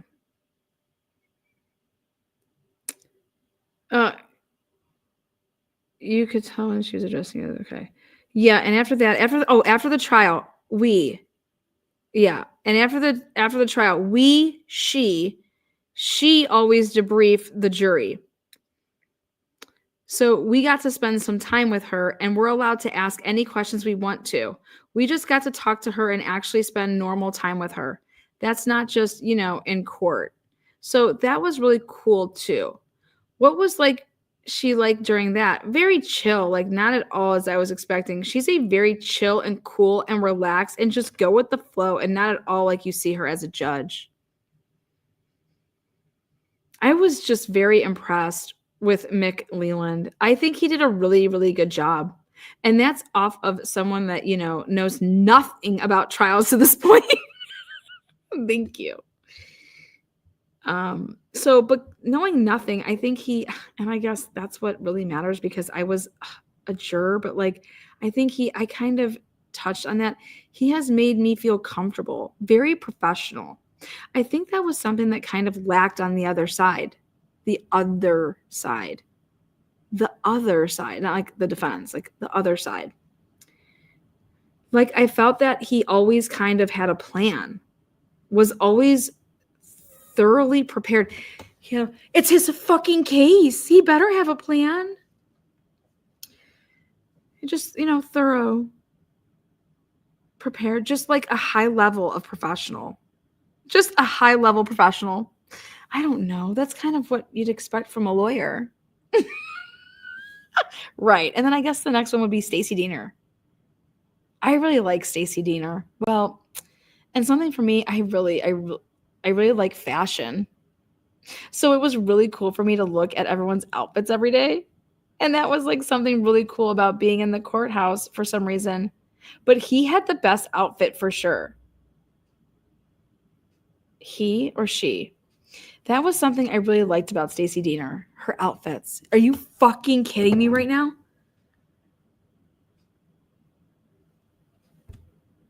Why are we like the same person? Because I was like always saying that same thing. I kept telling Kevin, I'm like, she looks like one of the women from Law and Order. Oh my God, suck off each other. Well, this needs to be R-rated. What else were you going to say about Stacey Diener? Well, I didn't know this at the beginning when I didn't know that they like have planned who's going to cross and who's like going to ask who the questions. Like I didn't know. They already knew who was going to talk to who, and it's like strategy. But I realized that a little bit as it went off, like, oh, wow, she's a great person to question this witness and examine this witness. Whatever. And I feel like she did a really good job in her role as being, she talked to a lot of the women that, were just like the witnesses and things like that. And I think she did a really good job too in her role.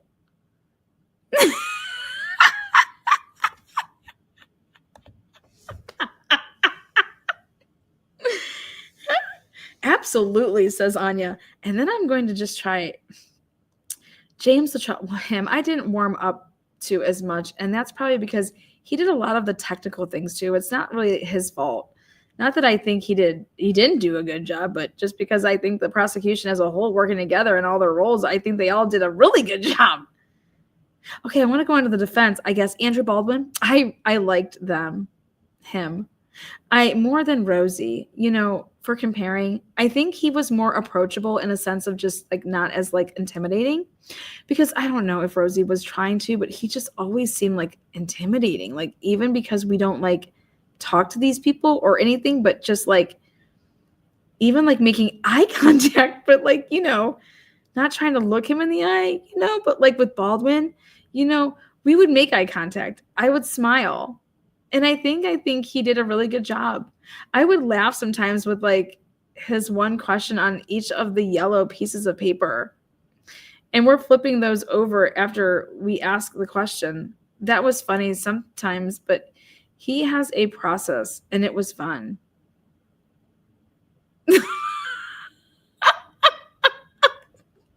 Yeah, those seed chapters are chapter seeds. Huh? What? That's what he calls them. Yeah, you mentioned Brad Rosie. What do you think of him?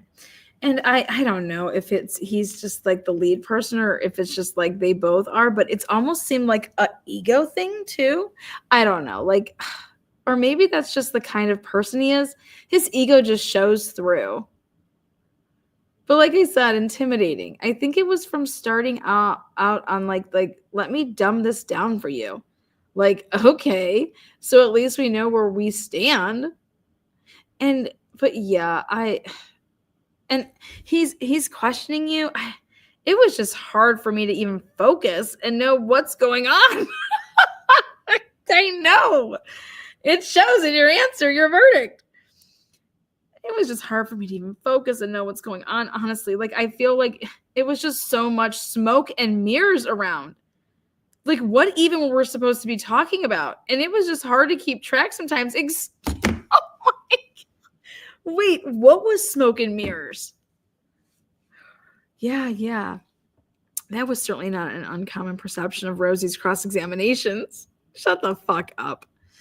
And then there's Jennifer. I really, really like Jennifer. I don't know. I really liked her. Again, I don't know if it's because it's like a woman thing, but she did a really good job. I think she,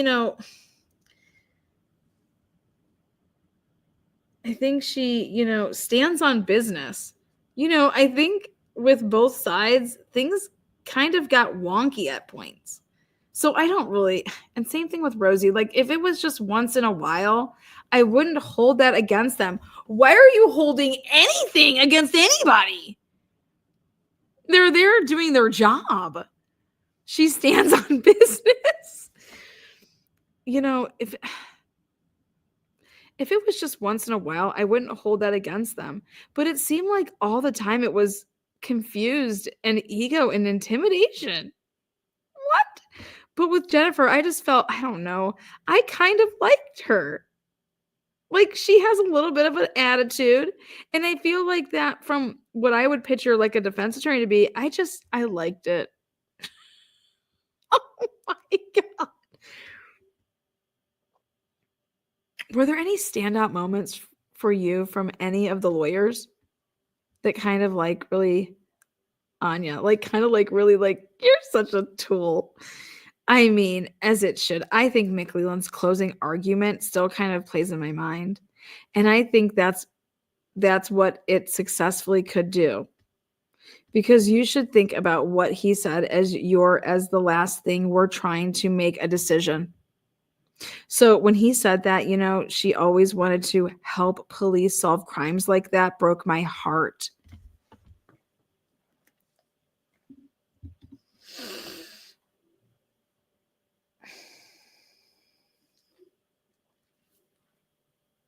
Yeah, this is so staged.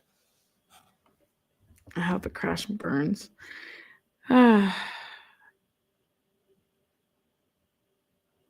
Unreal. Because you should think about what he said as the last. Ugh. So when he said that, she always wanted to help police solve crimes like that, broke my heart. And that they both, had the phone, got the video, and it wasn't for that, we wouldn't have found her. Yeah. So her killer. So that stuck with me. And I think that's what he did best was using, motion. Man, trying to think of anything with the defense.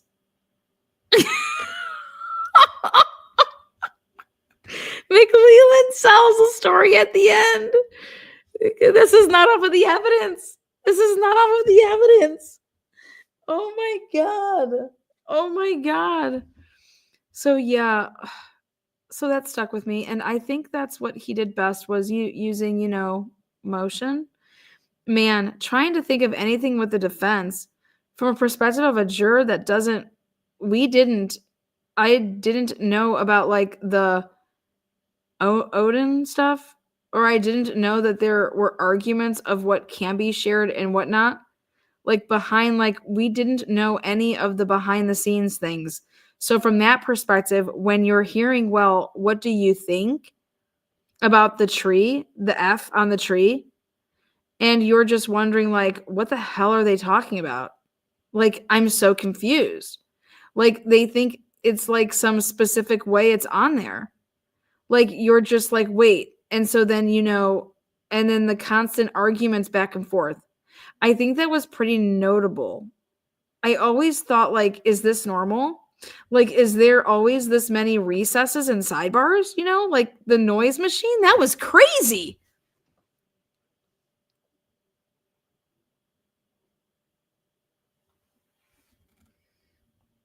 Okay. That friggin' white noise machine that plays in my head sometimes, Anya says. I'm curious, in terms of, you mentioned sort of areas on both sides where the jurors were like, kind of like, I think this side dropped the ball a little bit. Can you tell us about that? A lot of the defense side of things, like when I said, McLeland did a good job of seeming like prepared and professional and just ready to go every morning and knew what he was going to do that day. Like a lot of the time, I don't feel that we got that with the defense. It kind of seems scrambled, confused, not knowing what they're going to do next. And I mean, from my perspective, like I feel like they've had ample time to know what they're doing. And you just, I don't know. For me, I expected more, I guess, like a higher level of professionalism from them just throughout, really. Oh my God. Oh my God. What is she talking about?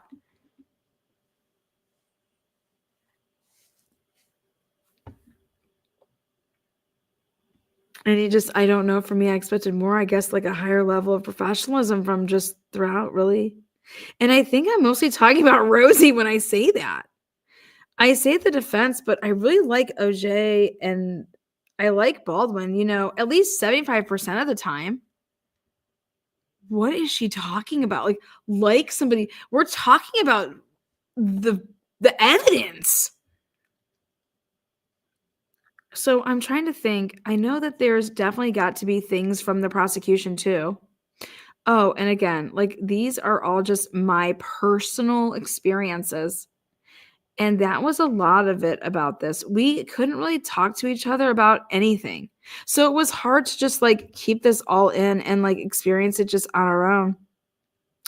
And we can't really tell anyone at all about it. That was really hard because I'm kind of like a gossip person. Oh my fucking God. Yes. Yes, you just said it.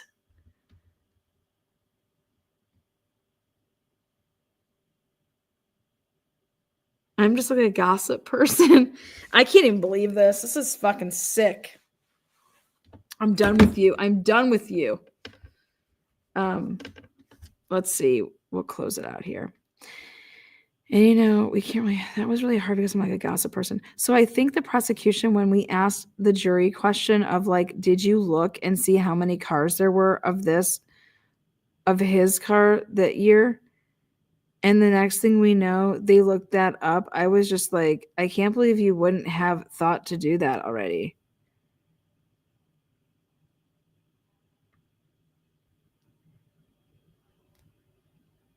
They hadn't looked it up.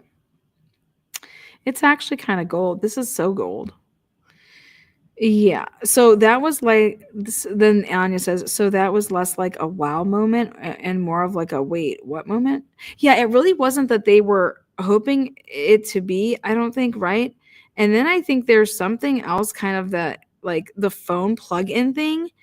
And they're like, and people Googled it about the cord that went from there being like a headphone jack. And he just looked it up and Googled it. I don't feel like any of that is wrong. But it's like, okay, I mean, it doesn't really change much, I guess. Right. Oh my fucking God. There's nothing wrong with Googling.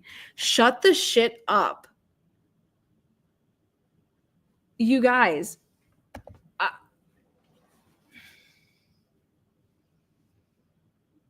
don't feel like any of that is wrong. And he just looked it up and Googled it. I don't feel like any of that is wrong. But it's like, okay, I mean, it doesn't really change much, I guess, right? And I guess that's not a deterrent to the prosecution, but the prosecution's frequent issues with the large monitor screen also proved to be a source of, oh, that was probably the number she said. They wanted to feel like their time was being used well, and those technology hiccups added up. Yeah. And I mean, especially, when it's causing things just to take longer because it's like, we're being away from our families and jobs for so long. Like our time is very valuable. You were getting paid. Oh my God. It is okay to Google. Wait, Googling when? They didn't have internet. No, they Googled an answer. The prosecution witness said that during the recess, he just Googled it. And the Google answer was the reason that head jack happened was because the phone either had water or dirt in it. This is when Cecil Googled. Yeah. This bitch is terrifying. You guys, this isn't crazy. In this juror's mind, she also had concerns about Richard Allen's second interview with police, the one he did with Lieutenant Jerry Holman of the Indiana State Police. That was something that weighed on her mind. Juror says, because I've listened to the podcast so that when I hear what you guys said, I'm like, okay, well, that's true. But I just feel like he was very tough in the interview with realizing like that's how they're supposed to be. They're not supposed to be like interrogations are supposed to be walked in the park. That makes total sense. And at the end, I'm sure we'll get into it like deliberations and things, but that was one of the things that we rewatched as far as video evidence. We watched that interview. And so, you know, we were able to have discussions about him. And it was kind of a mix. Like, I think a lot of people were like, well, that's how they're supposed to be. Like, that's how interrogations go. And for some reason, for me personally, the interview, I just thought, you know, a guy that's never been in with the law before and he didn't call for a lawyer. He clearly doesn't know what he's supposed to do, but he's not admitting to it. So I was like, the interviews to me just felt like he was just too calm, and really didn't know anything to have done. He was too calm.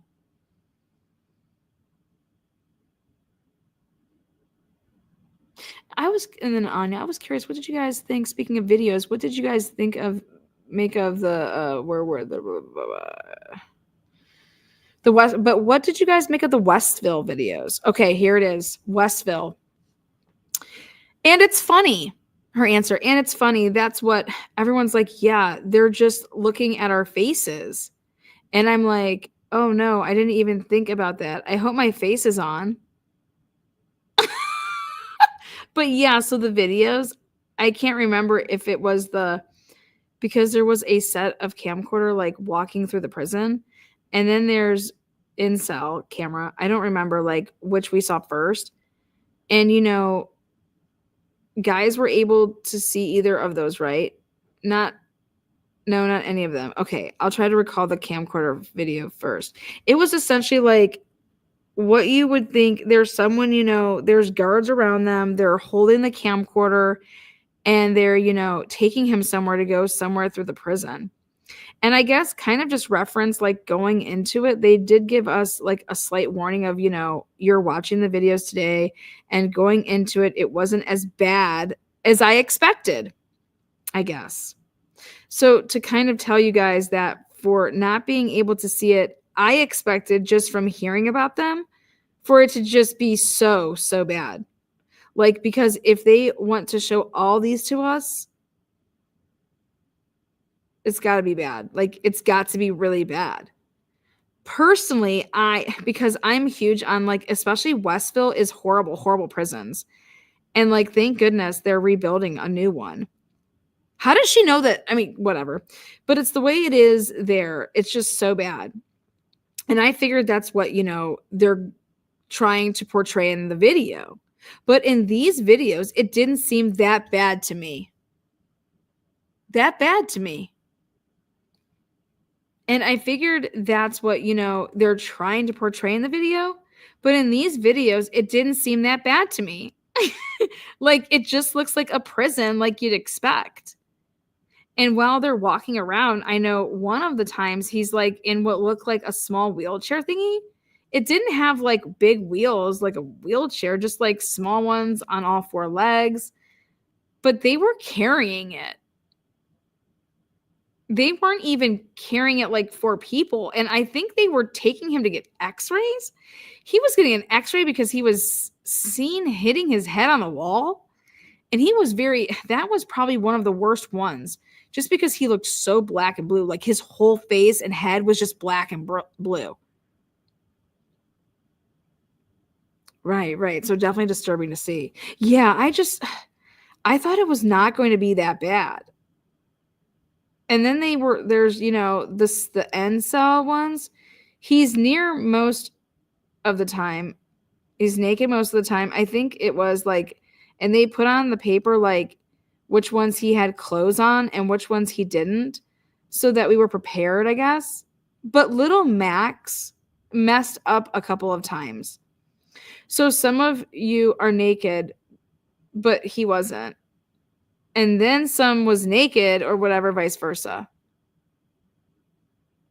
Little Max is Max Baker, the recent college graduate who assisted Rosie. Juror says, we asked her about other weird and quirky things that she and the others noticed or heard about. Oh, here's some McLeland lore. Jason told us because Jason's really funny. He's a jokester. So, like, you always have to, like, never take him serious. And I'm just kind of, like, gullible sometimes. So I would take him, like, too serious. But, so yeah, McLeland and everyone else has been going to Fort Wayne for a long time just for, like, all the pretrial stuff and all that. Well, I don't know if you guys know this, but I guess he used to have, like, a mullet, like a full mullet. And this is really inappropriate. Jason says to me, like, why does your hair look like that? It looks like you were at a tractor pull last weekend. And next time I saw, I was just like, the next time Jason saw him, his hair looked like that, like it does now. Oh, that is just so funny. Oh my God. So he made him feel bad. He bullied him. Yeah. We drew a picture of Latrell, whatever his name is. Like, what the fuck? Okay. Anya says, we did too, until like halfway through the show. And then we realized we were totally wrong because we got emails from all these people. I think even Fran might have thought it was Latrell. What? Because I swear that's what she was saying. I have no idea what's going on. But here we go. The juror says, no, she got it wrong too. So one of the jurors, she's like good at drawing. So she like did a little doodle of him, like doing that whole holding his hand thing that I was explaining earlier. And I forgot. They like wrote something at the bottom, but it was hilarious. And we put like what the weather was going to be like, the highs and the lows, because we didn't really know the weather and what to wear. So there's like a little bulletin we'd always look at. We put it on the bulletin. So we're just looking at that the whole time. Oh my fucking God. I'm curious, Anya says, what witnesses stand out in your mind as being particularly powerful or memorable? A big one, I don't know if it's necessarily like her testimony specifically, but just really working through her. What? And I mean, that was just almost like the nail in the coffin for me at the end. But her just seeing him and him seeing her, the long brown hair.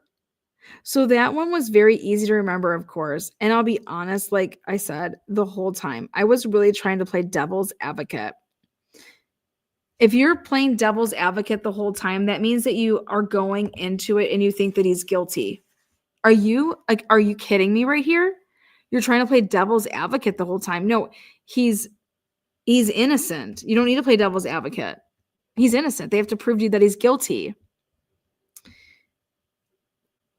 But her just seeing him and him seeing her, the long brown hair. So that one was just very easy to remember, of course. And I'll be honest, like I said, the whole time I was really trying to play devil's advocate and just see it from the defense's perspective almost, I guess. So I really did try to question everything. It felt like a really hard thing to do. And I just didn't want to get it wrong no matter what. How the hell could someone like this judge another person's guilt or innocence? Exactly. How did she pass high school? That's what you have to do as a juror. And so, like, you should be proud of yourself for doing that. Like, the worst outcome is convicting an innocent person.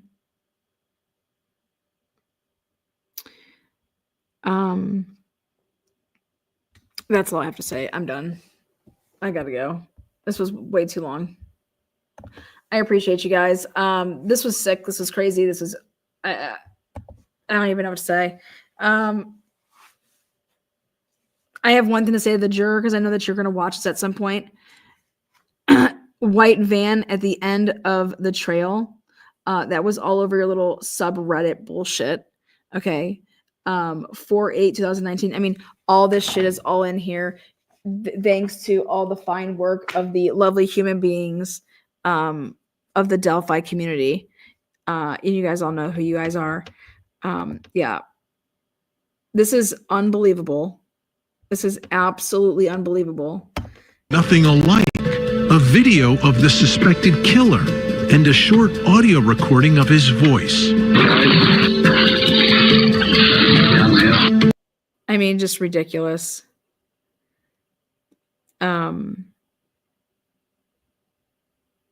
Richard Allen is not that voice, and I'm just really looking forward to people to hear and see the same interviews that I saw. This man, this is just sick, this interview. I hope the defense, the appeal, whatever needs to happen here, but I hope it happens. So thank you guys. Thank you. All the super chats. God, where are we at? So Heather Brown, carry on. I tried. My voice is killing me. Lead with love. Give you know who my best. You know, we tried as often as we could every time that I would see Kathy Allen. I let her know that, hey, we love her to death. We support her. And hearing the defense talk about how strong Kathy, you know, is and wants to fight and feisty, and that just honestly made my heart like that made it feel like a little bit better. But this holiday season, to say that I didn't think about Kathy and Rick, that would be a complete lie. I did. I know that Rick hasn't been home for Christmas, you know, in 2022, 2023, and then this year was 2024. They got it wrong. The jury got it wrong. And what I mean by they got it wrong is that there is reasonable doubt.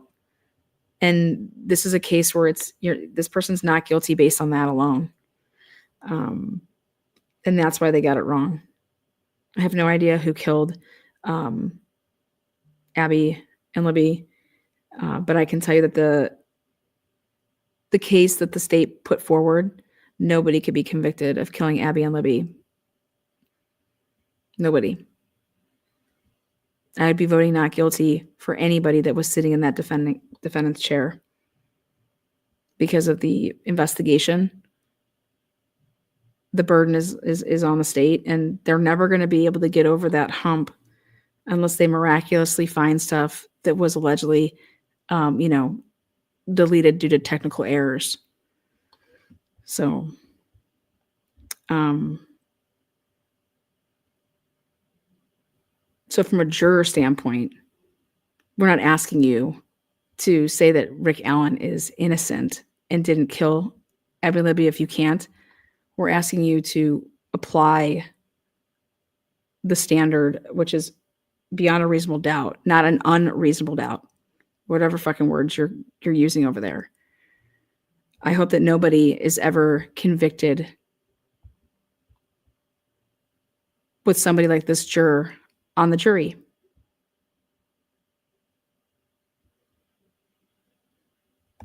So she says that she can sleep at night. I think that she's lying to herself.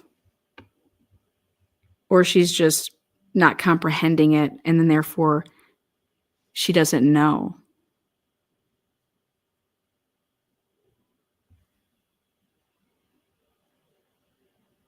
And if the jury is going to let this girl be their spokesperson, shame on them. So I do believe that another person's going to come forward.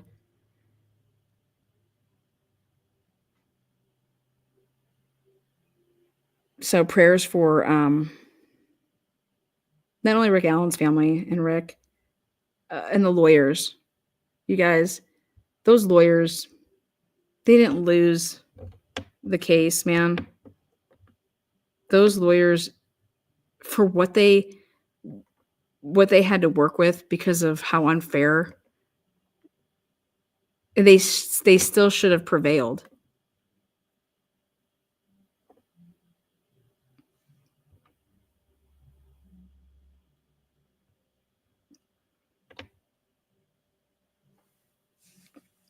I would have any one of those three people as my attorney.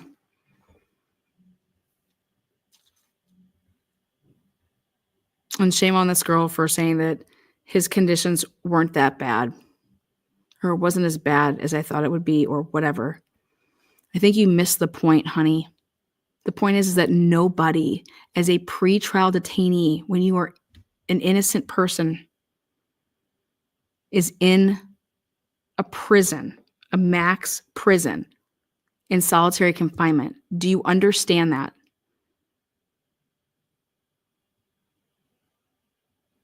Nobody is held like that. People of war, okay? You saw a man eating his own shit. Not that bad.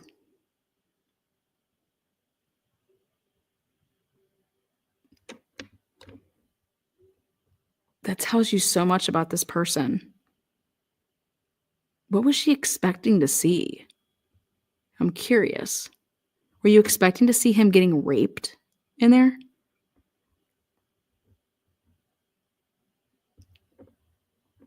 What would have made it bad? Think about that. Not that bad. Or wasn't as bad as I thought it would be. What were you expecting to see? That's actually sick. Like that you've heard worse or you've seen worse. But I thought you don't have any life experiences.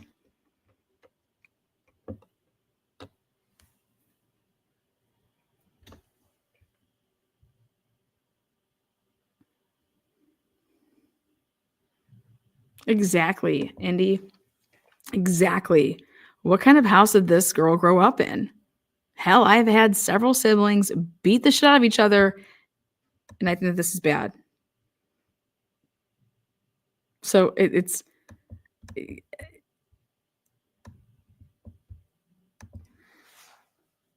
she doesn't know. She has no life experiences. She's telling us. But what should trip everybody up, though, is for anybody to see that in that question in a deliberating room to be like, wait a second, though. Like, why was he even being held there? Oh, it was for his safety. Well, okay. Why was he being held in why were they giving him all that crap? Like, how did they split up in these groups and talk themselves into this shit? 4 people. 4 people. 4 people. And I know juror number 6 was one of them.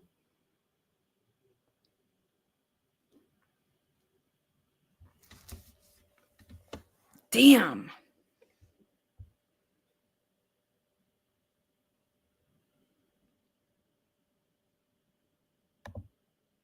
Well said. Kaleidoscope.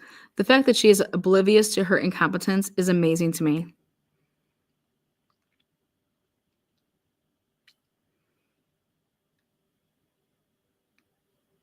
This is just sick. All right, guys. Take care. Be safe. Ciao. Thank you, moderators.